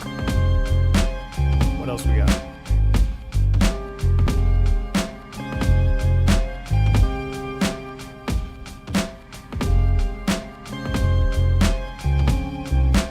Yeah, I like just clicking into random ones, seeing what I find.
Talking about spooky sounds earlier.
gotta figure it out though. But Kevin Guaman writes in and says, "Hi, good jam. Can I ask something? How do you load drum samples in the M8? Individual, or you make a reel of drum samples?" That's a good question. I think normally I just kind of, click and drag them into the folders on the M8. So you have like this SD card, which you probably are familiar with. It's right there. Oh, you can't see it. There it is. So yeah, you can put all your samples on that and then just load them into the M8 by using the sampler instrument and then pull them up. And yeah, you could do one shots, you could do drum breaks and then slice them. There's a lot of options when it comes to M8. I normally work with one shots, but this song in particular, I'm using a drum break on. But yeah, you kind of have options with regards to how you load the samples up. So yeah, does that answer your question, or I don't know, did you have something specific in mind when you're thinking of like drum samples and stuff?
Okay, and let's trim this boy up.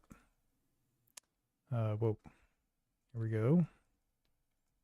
Set it to 29 phrases even. Might be able to do 28 actually. Let's see what that sounds like.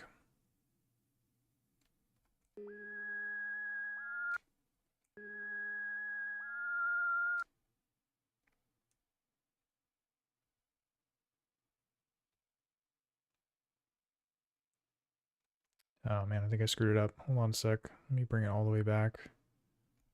Somehow I had an extra step in there. 29. Yep. But yeah, checking up on the chat here. Let's see. So yeah, Kevin Guaman says, that's really great. Thank you. Dude, heck yeah. No problem. And then BJamin says, I wish they made it more easy to access the SD card without having to pull it out find an adapter, etc. Yeah, you kind of got to pop it out. It's it kind of helps to have like a longer thumbnail. But yeah, kind of annoying, but not the worst thing in the world. But I feel what you're saying there, be jamming. And then Kevin says, same, that might cause issues in the future. It's better to make some savings at some time. Those are wise words, Kevin. Okay, let me do this to 8 phrases. I think that's the magic number here. How about 9? Yep, that's it. And then we will normalize. And I said it's 9 phrases, so we're gonna slice 9. Random name, save it. Dude, that one was called Ivory Hero. Sounds pretty dope. Okay. Oh, and then I gotta turn it down too, because I normalized it, but it's like, it's really not supposed to be that loud. It's kind of like a quieter pad type deal. Okay, drop a note in. Add the slice command, as we are wont to do.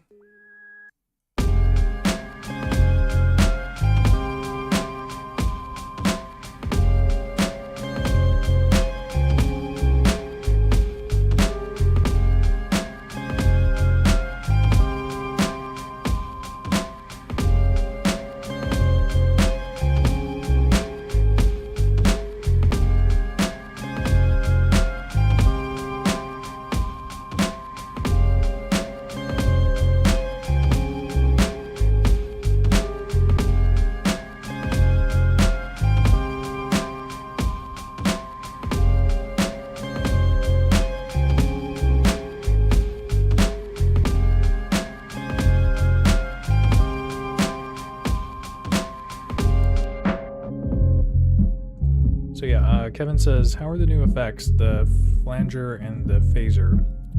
They sound pretty sick. I'm not a super big like flanger and phaser kind of guy, so I wouldn't be able to tell you if they're better or worse than, you know, whatever else is out there. But yeah, for my ears, they sound all right. But the shimmer reverb is really dope, and that was also added as a new effect. Yeah, it sounds super sick, so definitely worth checking out just for the shimmer reverb. And then there's like OTT compression too, which is like, I don't even know what it's going to sound like on this song, but we can check it out. Dude,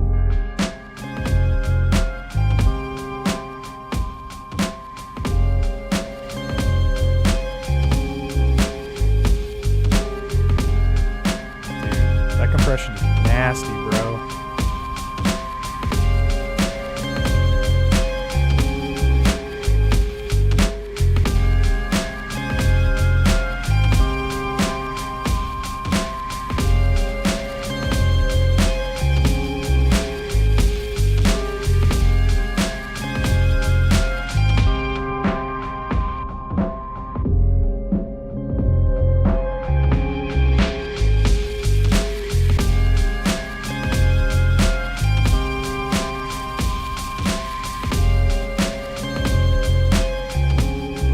You can keep it really low to kind of just sprinkle it on.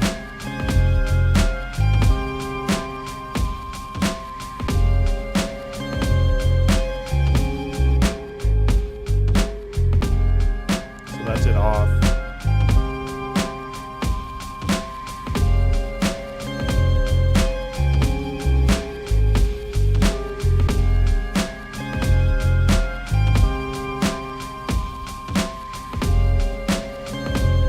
Very nasty. Keep it off though. And yeah, BJM is saying the new effects are okay. Use them once. Mostly use the reverb. Yeah, reverb's dope for sure. Check out that shimmer. Dude, headless user. Hey, no shame in that, man. Yeah, use what you gotta use, and like, yeah, maybe someday buy an M8, but if not, have fun. It's kind of the main rule, I think. Oh, I think you can, there should be a headless version of it, of the latest firmware. The only thing that headless can't do when there's like, when they do the beta firmwares, I think those are maybe just for the real units and not for the headless. I can't quite remember. But no, you should totally be able to download it. Yeah, Kevin, I would say check out the Dirtywave website and see if they've got that updated firmware for your headless, because that would be dope to check out. Cool effects and all that stuff, for sure. Alright.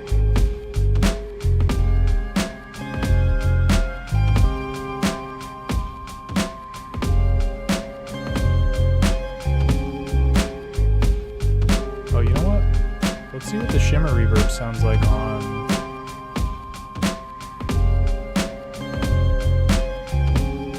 maybe this like spooky sound I added.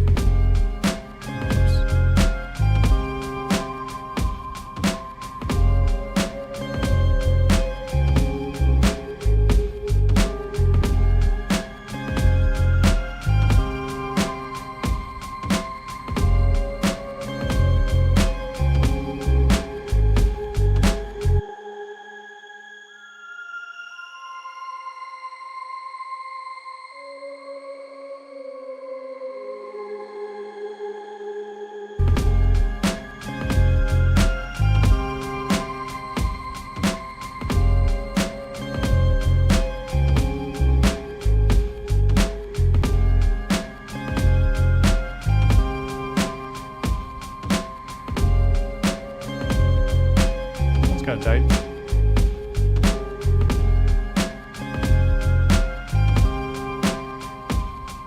Oh, is it not available for headless? Dude, that's kind of weird.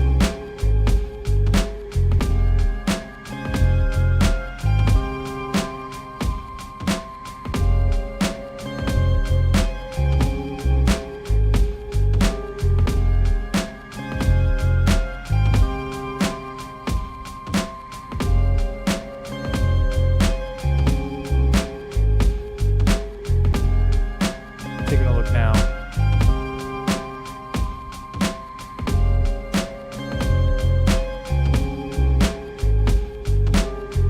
Yeah, I feel like the headless firmware, it's in like a weird place. It's like saved in like a separate GitHub or something. Oh man, I don't know if I'm gonna be able to find it. Yeah, it's around there somewhere. But yeah, the workflow's dope, for sure.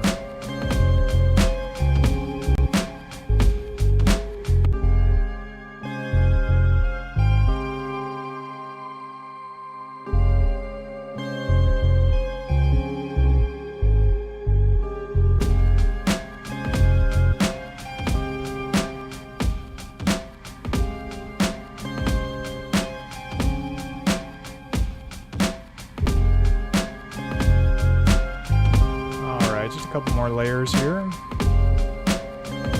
Let me clean up some of this mess here.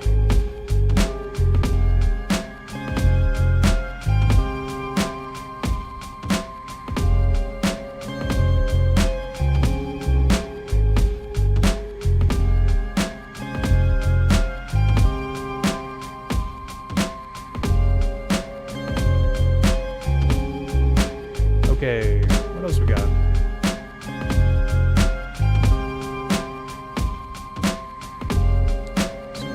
Sounds. Oh dude, this patch was crazy.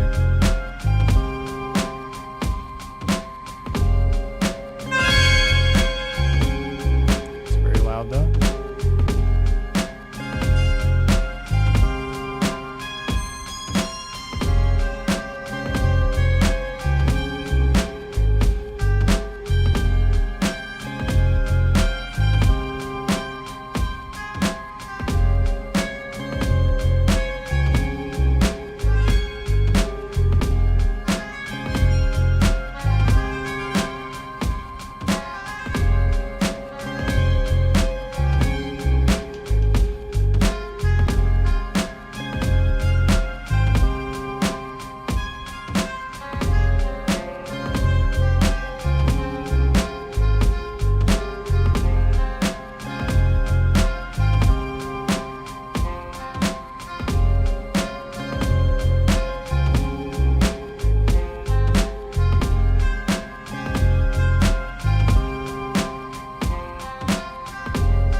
those notes sound sick.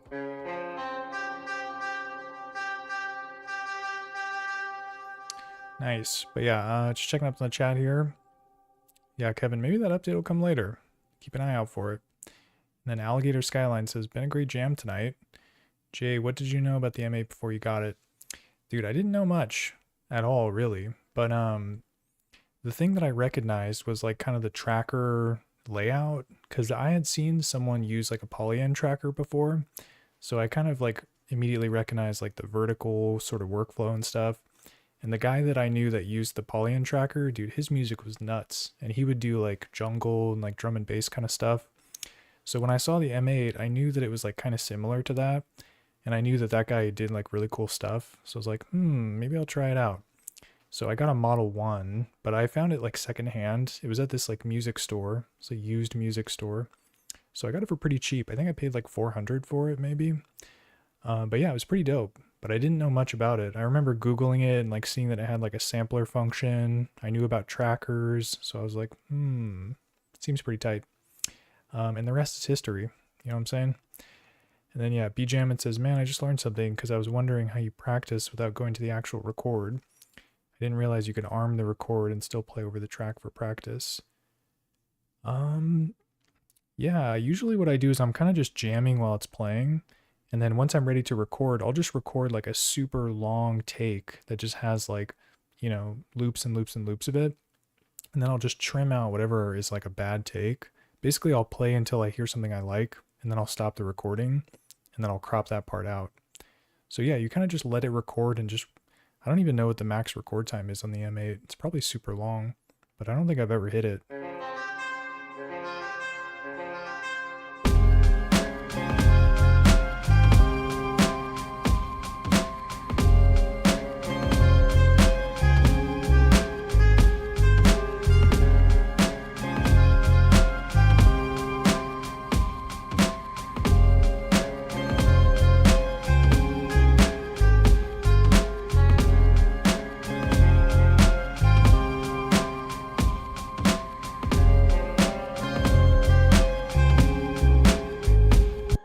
So yeah, let's go to record, start it, and just let it loop.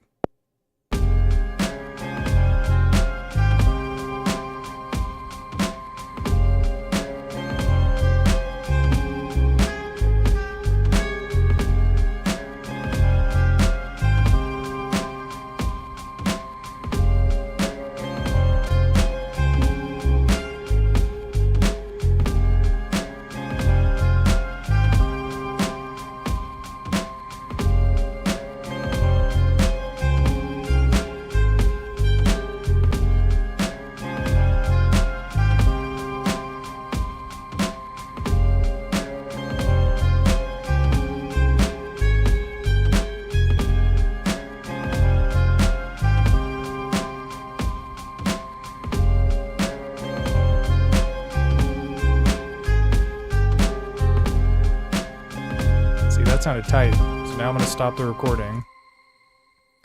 And you can see I've got this like super duper long take. Like I don't know how many minutes or seconds it is or whatever, because it doesn't tell you. Or maybe it does.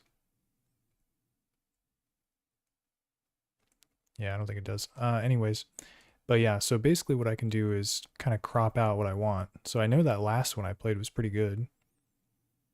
So I could probably just bring it up to like whatever, 8 phrases.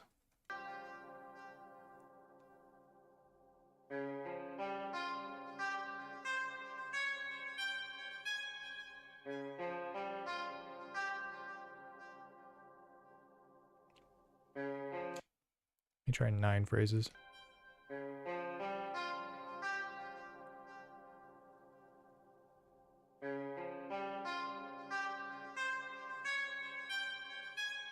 Yeah, that's a good take. So I can crop it. Then I can normalize. And it's 9 phrases, so I'm going to do slice of 9. Give it a random name. Angry Comet. I was actually going to name it Angry Comet, but I chose to do random. Okay, and then from here, yeah, you just basically put a note down.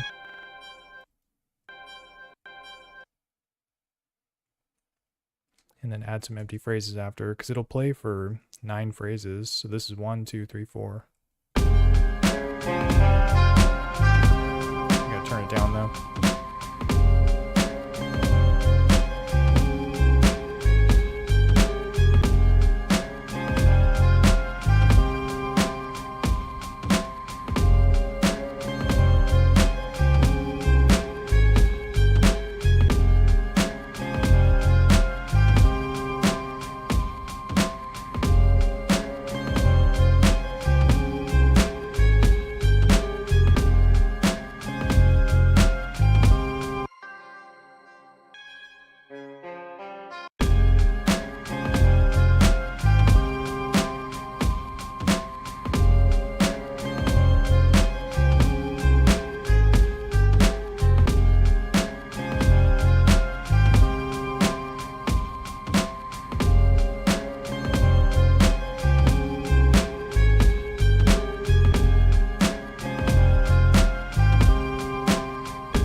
Yeah, it just kind of lines up perfectly in time. And the reason why is because I'm using that, like, whatever the option is called, the recording that lines it up with the timing of the song. So if you're in the sampler instrument, it's this row command, or it's called song command, but this is basically the row that it'll start the recording at. So you could even do it later too, if you had something like later in your song that you wanted to play along with and you were trying to record like a synced version of it. I always just set it to 0, 0 because I have everything at the top row of the song. It's all just kind of looping at the top. But yeah, you could theoretically set this even lower if you wanted to create something lower that you play along with, or if you have a song already built out, it's kind of a pain to like move everything to the top or whatever. But yeah, the song parameter is a really cool way to record like synced versions of your song. And then yeah, like I was saying, you can just crop out whatever you don't need as far as like takes go and stuff. So pretty chill way to like kind of use this thing as sort of a looper. Not really, but it's like kind of looper-esque.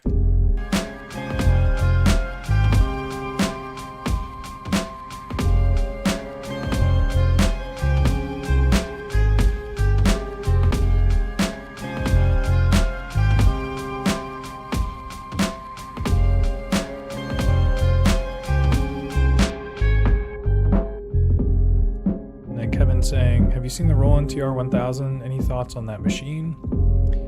Yeah, I've seen it. I'm not really that interested in like those kinds of like, yeah, TR style. Like I know those Roland drum machines have like a huge like legacy and history, like the 808 and that kind of thing.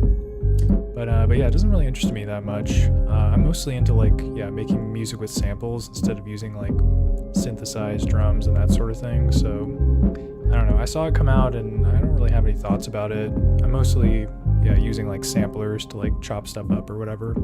It looks tight though, but it does look like a freaking massive machine. So just some thoughts there. But yeah, how about you, Kevin? Thinking about getting one? Are you interested? What are your thoughts on the TR-1000?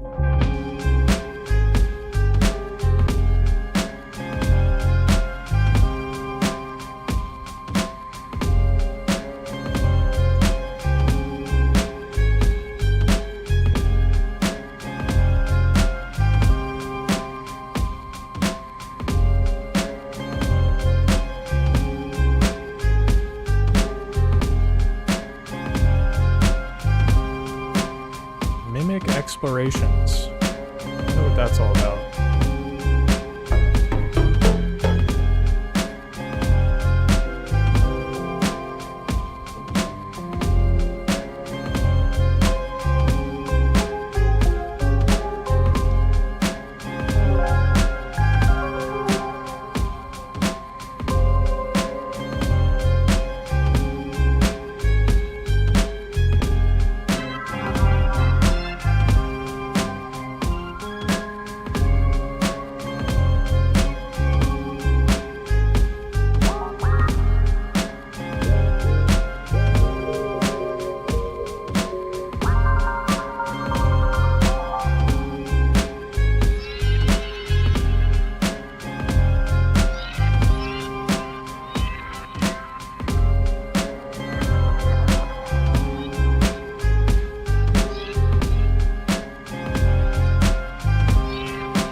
for like effects, but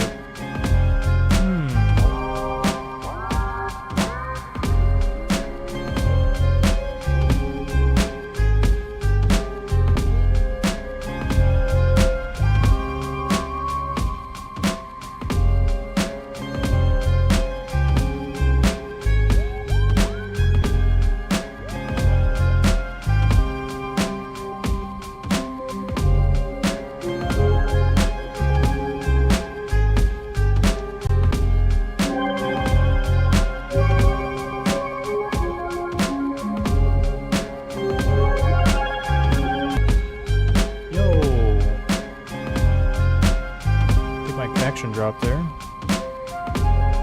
I think we're back though.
I think I got a good take there. So let's take a look here. All right, 12 phrases. Bring it up. Let's see what 4 sounds like.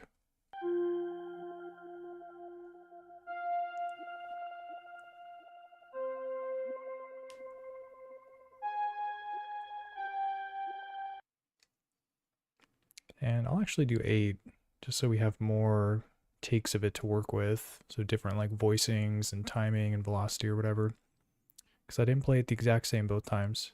So crop it, normalize, random. Oh, and then I have to chop it. You gotta crop it and then you gotta chop it. That's the order. Dude, purple trash? Wow. Sounds like it's dissing my recording here, but I'm fine with that because it's not purple trash. It's a purple treasure, I would say. And then I'll bring the dry down so it's a little bit quieter because when I normalize, you have to like kind of bring the levels down to compensate.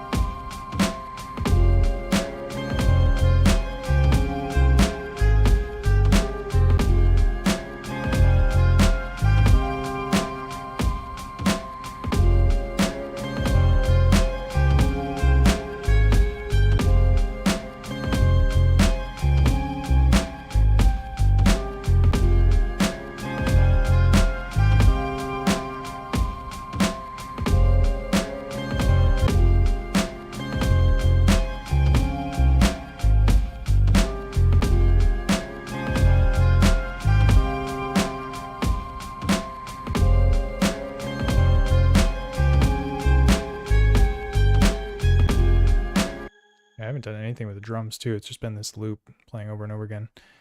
Yeah, I can do something interesting here.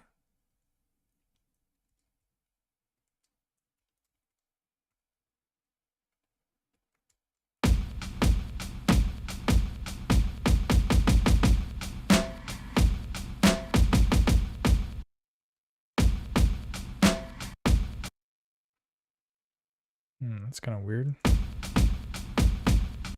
Seems like the start command is not changing the place where this starts.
Yo, Gigi, what's up, man? How's it going?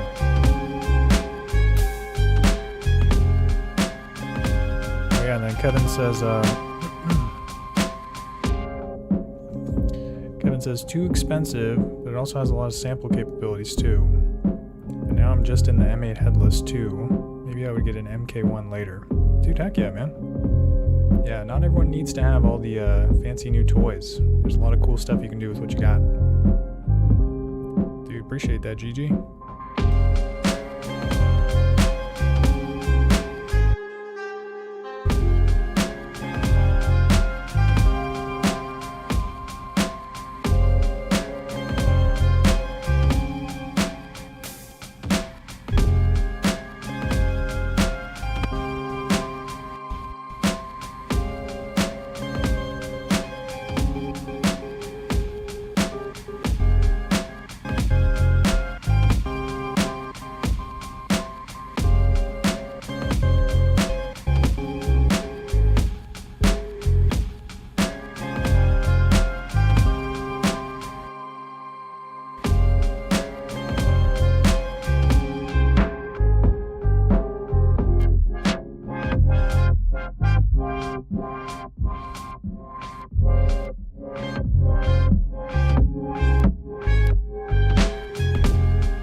Nice. All right, cool.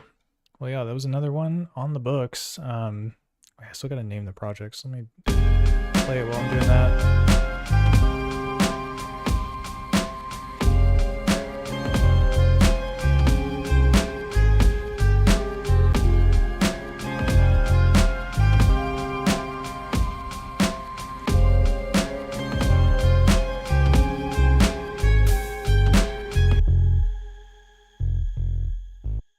Perfect. Took me all of that time just to name it. Cool.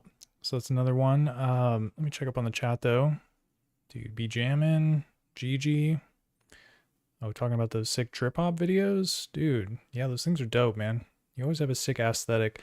You know, I was gonna ask you, I was wondering how you get the M8 to like stand up in your shots. I guess it does kind of stand up. Ugh. Seems a little risky having it stand up by itself. Do you have like a prop for it or something? Because yeah, you always have like a sick shot of it, like kind of just, yeah, looking right at you, which is so dope. That I was curious what you used to stand it up. But anyways, yeah, so I made a couple beats. There is something else that I want to talk about though. So let me switch to this stream so we can take a look here. I got to pull up my notes too. So give me 1 second here. I guess we could listen to the beat while I'm doing that.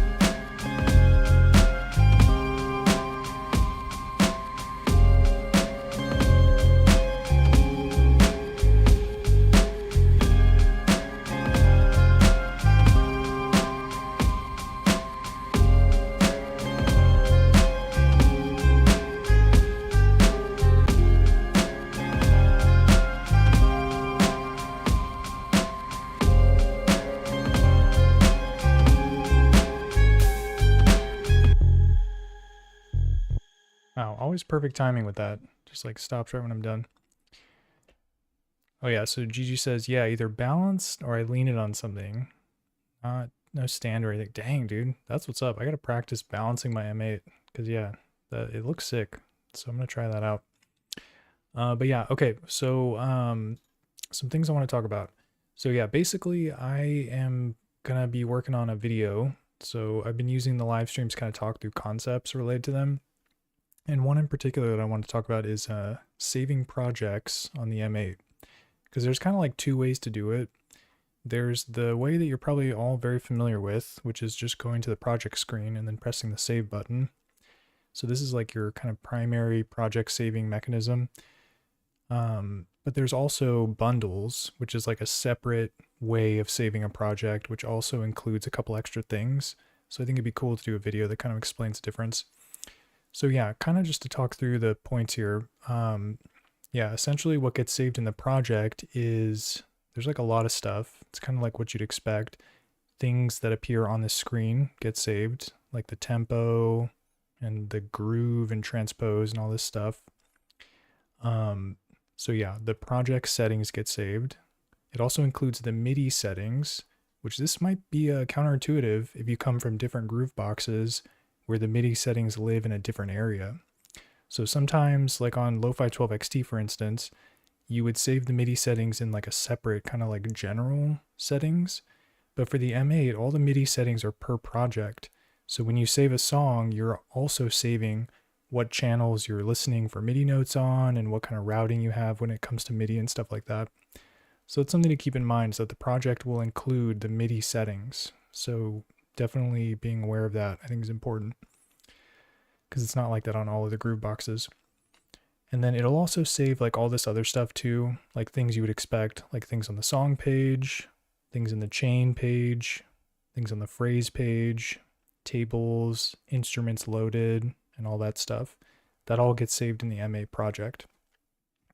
And then the M8 project will also save mixer and effects settings. So it's going to save like the levels that you have for some of these tracks, the input level gets saved, the OTT setting, and then also these effects parameters get saved as well as part of the project. Although there is a notable exception, the project will not save your output volume, so that you always have to set on your own. And it gets reset when you unplug the cable too, which is just kind of an aside. But yeah, so that's stuff that gets saved in the project. So what doesn't get saved is, like I mentioned, the output volume, There are some system settings that also don't get saved in the project, and it kind of makes sense that it works this way. So things like basically everything in this page, the system settings page. So you've got things like the backlight, the theme. This is all stuff that you wouldn't really associate with projects. So these live in the system settings page, so they don't get saved with the projects. And then I already talked about the mixer output volume. And then the other kind of notable omission, quote unquote, when it comes to saving projects is it does not save the samples. So when you have sampler instruments that are calling for samples that are in your various directories in your SD card, it's only going to remember where the sample is when you first loaded it. It's not going to save it, like, you know, on some Groove boxes, it would save it to like the RAM or whatever, the memory, and it would be a part of the project. So on the M8, it doesn't do that. It's just saving the place where the sample lives. So if you end up moving the sample or doing other things to it, it's going to disappear. Or not disappear, but it just won't play anything. So it'll be kind of like an empty instrument. So it doesn't save the samples, is kind of the long and short of that. But yeah, and then just a couple other notes. So yeah, as of firmware 6.2, there's a backup that gets created when you save the project too. So whenever you save it and you overwrite it, you have to make a change too, so it doesn't just do it every single time. But yeah, if I do, so right now if I go to load, there's a backup folder. It's got a bunch of stuff in here, including 1021B. So the various times that I saved this project is when it created the backup. So you can see there's one backup in here. And if I save it again to my songs folder, and then I go to load in the backup, now there's two. So there's one when I saved it at some point, and then there's one when I saved it just now. So it creates a backup every time you save and you make a change. It won't create a backup if you don't make any changes though, which is kind of interesting that it knows whether or not you're making changes. So yeah, there's the backup thing.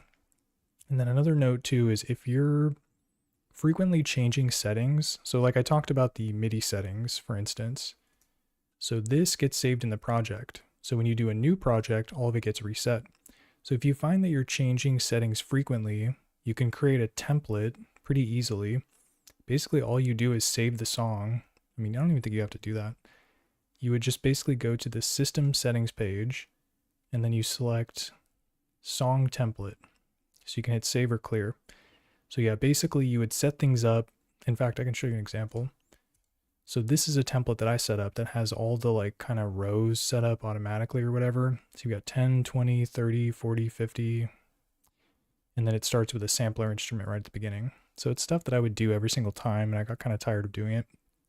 So you can save a template. So I wonder what happens if I put like 11 beneath it, and then I go to save or system, song template save. Save current song is the new song template. Okay. Boom. So now when I do a new project, it's going to be there, this 11.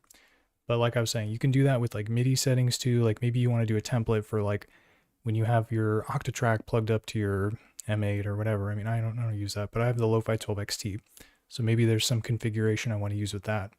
So I can save the song as like a, you know, Lo-Fi 12 XT template, and then there it'll have like the channels set up in a very specific way. So I just have to save the song, and then I can use the song as a template. So yeah, the template is pretty useful for sure. BJamin knows what's up. And then let's see. So yeah, that's template. Okay, and then the other method of saving the project. So we talked about using the project save, but the other way you can do it is with the bundle. So let's take a look there. So yeah, basically there's this bundle option, and when you select it, it is going to create a folder in your bundles folder. So there's a folder on the SD card called bundles, and it always saves it there first. So it's basically going to create a folder that has the same name as your project, and it's going to save three things. It's going to save the M8 project. It's going to save a folder that has the instruments that you're referencing in the project. And then it's also going to save the samples that you use. So the bundle is a really good way to kind of like future-proof your projects, especially if you use a lot of samples, because it'll basically create a copy of the samples and put them all in a specific folder. So you don't have to worry about like, oh, if I'm going to change my folder sample pack layout or whatever, if you're moving files around and stuff, you don't have to worry about folder paths being broken, quote unquote, if you use the bundle. So the bundle's good if you're like kind of done working on your project and you want to make sure it's like ready to access in the future, even if you make changes to your SD card. So yeah, the bundle, it saves the project, copy of the samples, and a copy of the instruments in the project, which is kind of weird because you really don't need those instruments for the bundle to work. So I think it's kind of a misconception there, because you would assume that because it's creating this folder that has the M8 instruments that you would need to keep that there for it to work, but you really don't. But just to show you an example, so I go to bundles. This is the bundle I just created. So you can't see the M8 project because I'm loading an instrument right now, but it's going to be in this directory. There's also the samples folder, which has all the samples that I used. And then there's also the instruments folder. And these are all just instruments that I'm using in the project. But look, I'm going to delete them all. Whoops. Delete, delete, delete. Okay, they're all gone, right? But if I go to load the project, so we're going to go to bundles, 1021. Here's the project. Oh, the DJ filter's on. So everything's playing fine, even without all those instruments in that folder. So I don't really know why it creates it, to be honest with you.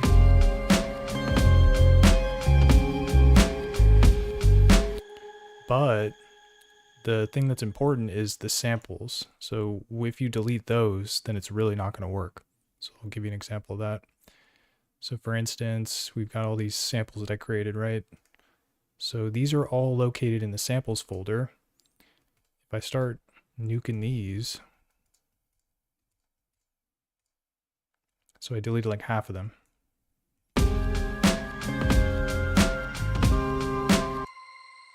It still kind of plays more than I thought it would. Oh, whoops. Let's just delete them all, I guess. Okay, now if I try and play it... Oh man, I can't even find the song screen. Wait, what? I just deleted them all. Why is it actually playing? Oh, now it's not playing. So now when I had to reload it for some reason. But yeah, now it's not working at all.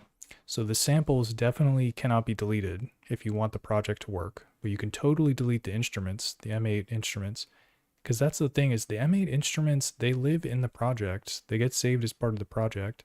So you can see it's pointing to all the samples like Quantum LEDs, Snowed In, Peculiar Aura, and whatever else I had. But it's but the files aren't there, so it's not playing. So yeah, let me actually rebundle so we can talk through some other stuff. So I'm going to load it again from the songs page.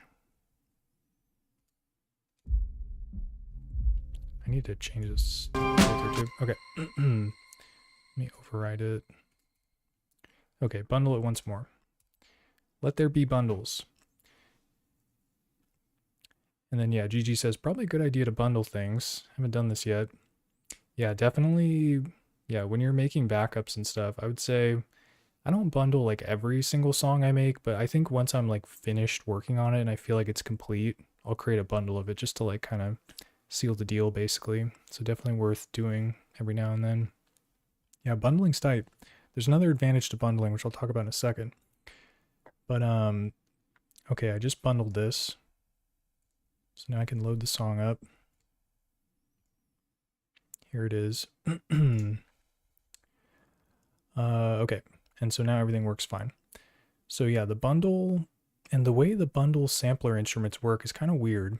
So basically, these M8 instruments that get saved in the bundle, they have a unique property, in that they are no longer looking for samples in any directory that you have selected. All they do is check the samples folder in the same folder as the project. So if you save the project to a different folder, then it's going to be looking for a folder called samples that has all these samples in it, and it's basically not going to work. So let me test that out actually, because I know if you're moving things on your SD card, like with your computer, it definitely doesn't work. I'm not sure how it behaves if you do it from here though. So I'm going to save this, or let me load the bundle just to make sure I'm like actually using the bundle. Okay, so I have the bundle loaded. I'm going to save it to the test folder. Do a new, and then I'm going to load up the test folder bundle. And let's see if it knows where the samples are. Ah, see what's happening? I press play, but you don't hear anything because it's looking for these samples, but it can't find them because there's no samples folder in the same folder as the bundle.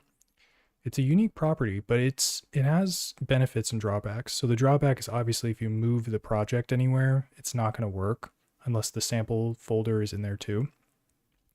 But the good thing is if you keep it with the sample folder, you can move your project anywhere and it'll always be able to reference whatever folder it's in.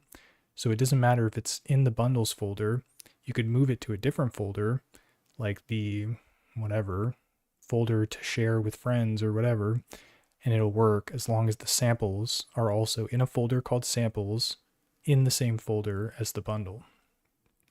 Hope that's not too complicated. But yeah, let me check up on the chat here. Dude, Matt Jacobs says you can render. Oh yeah, rendering stems, dude. Yeah, it's so easy to get stuff off of this. Bundles, stems, you have like a million options really. But yeah, so that's kind of the bundle logic. But there's a cool thing you can do with the bundles, which is kind of what I'm getting to here. And the bundles I think are very useful for creating like a live set kind of folder, because you can basically take all of your projects, bundle them, and then move them into a separate folder where you kind of organize them. So you can see I have a couple folders here. I've got set, set other, and then set other 2. So let's take a look at other 2. So in this folder, I had bundled all of these projects. So there's 01, 02, 01. I guess I didn't really name them that well. But yeah, so these are all just projects that I bundled, but I bundled them because I had planned to do like a live performance with them. And I wanted to like organize them in a certain way to where they have like the tempo and the file name, and they have like an order to them, like 01, 02 or whatever. Obviously I did not finish that work because it's like there's 2 01s. I don't know what's up with that. But you can see I have one sample folder here. In this sample folder, oh man, let me go to sampler. So this one sample folder has samples from all 5 or 6 or however many projects were in there. It's got samples from all of them, and they all are just in this one big merged sample folder. But it doesn't matter if it's super cluttered in here because the M8 projects, they know to call for the specific samples. So like in one of the projects, my first sample was this snare 0437. But then in another project, my first sample was snare 0472. So it's different, etc. But yeah, so basically all of the projects are then going to be looking for the samples that are in that merge samples folder. So it's kind of easy to like move stuff into a separate folder, which you can then start to kind of play around with, like, yeah, getting ready for a live set or organizing a project that you want to share. So that's kind of like the last advantage of the bundles, is that you can send them to other people and they can load the same project that you have and kind of see what your work is and stuff. And yeah, sometimes people do that as part of like releases to music. Like if they do an album on the M8, they'll put the bundles as like a kind of like free download or whatever. Or not free download, you got to pay for it probably. But they'll include the bundle so you can see like the way they did their work. And the bundle structure ensures that you'll be able to load the project even if you don't have the samples saved to like, sample packs 1, snares folder 2, blah, blah, blah. It'll just put it all into the samples folder. So that's kind of like bundles in a nutshell. Let me check my notes, make sure I didn't miss anything. Yeah, so you can share your work, future-proofing your work, and then bundle management for live sets. Yep. Yeah, so that's kind of it. The difference between bundling and just saving the project normally. So yeah, saving the project is good for just like, standard work. And then once you're ready to like kind of start packaging things up, I think using the bundle is like a good way to kind of future-proof your work, especially if you use a lot of samples. It's kind of long and short of it. But yeah, that's sort of it in terms of saving projects versus saving bundles and stuff. Let me just check the chat one more time here. Dude, BJamin says, I need to buy an XT12 for a controller. Yeah, man, this thing is fun to use as a MIDI controller, for sure. I get a lot of mileage out of it using the scales mode. Although I feel like there's some keyboards that can do that too. But this thing just has like a nice interface, being kind of like a Groovebox sampler type deal. It's very flexible with the MIDI channels too. Every one of the 8 tracks can send MIDI on a different channel. So you could even use it as a MIDI sequencer, which is something I've done before as well. So yeah, this thing's pretty dope. But yeah, I think that's going to do it for this session. Yeah, I just want to talk through those points, make a couple beats, etc. So yeah, I think I'm going to call it at this point, but I just want to say thank you to everyone for sticking around, enjoying the show. Dude, big shout out to Gigi, Matt Jacob, BJamin, Kevin Guaman, and everyone else that tuned in. But yeah, I hope to catch you on the next one. But until then, peace.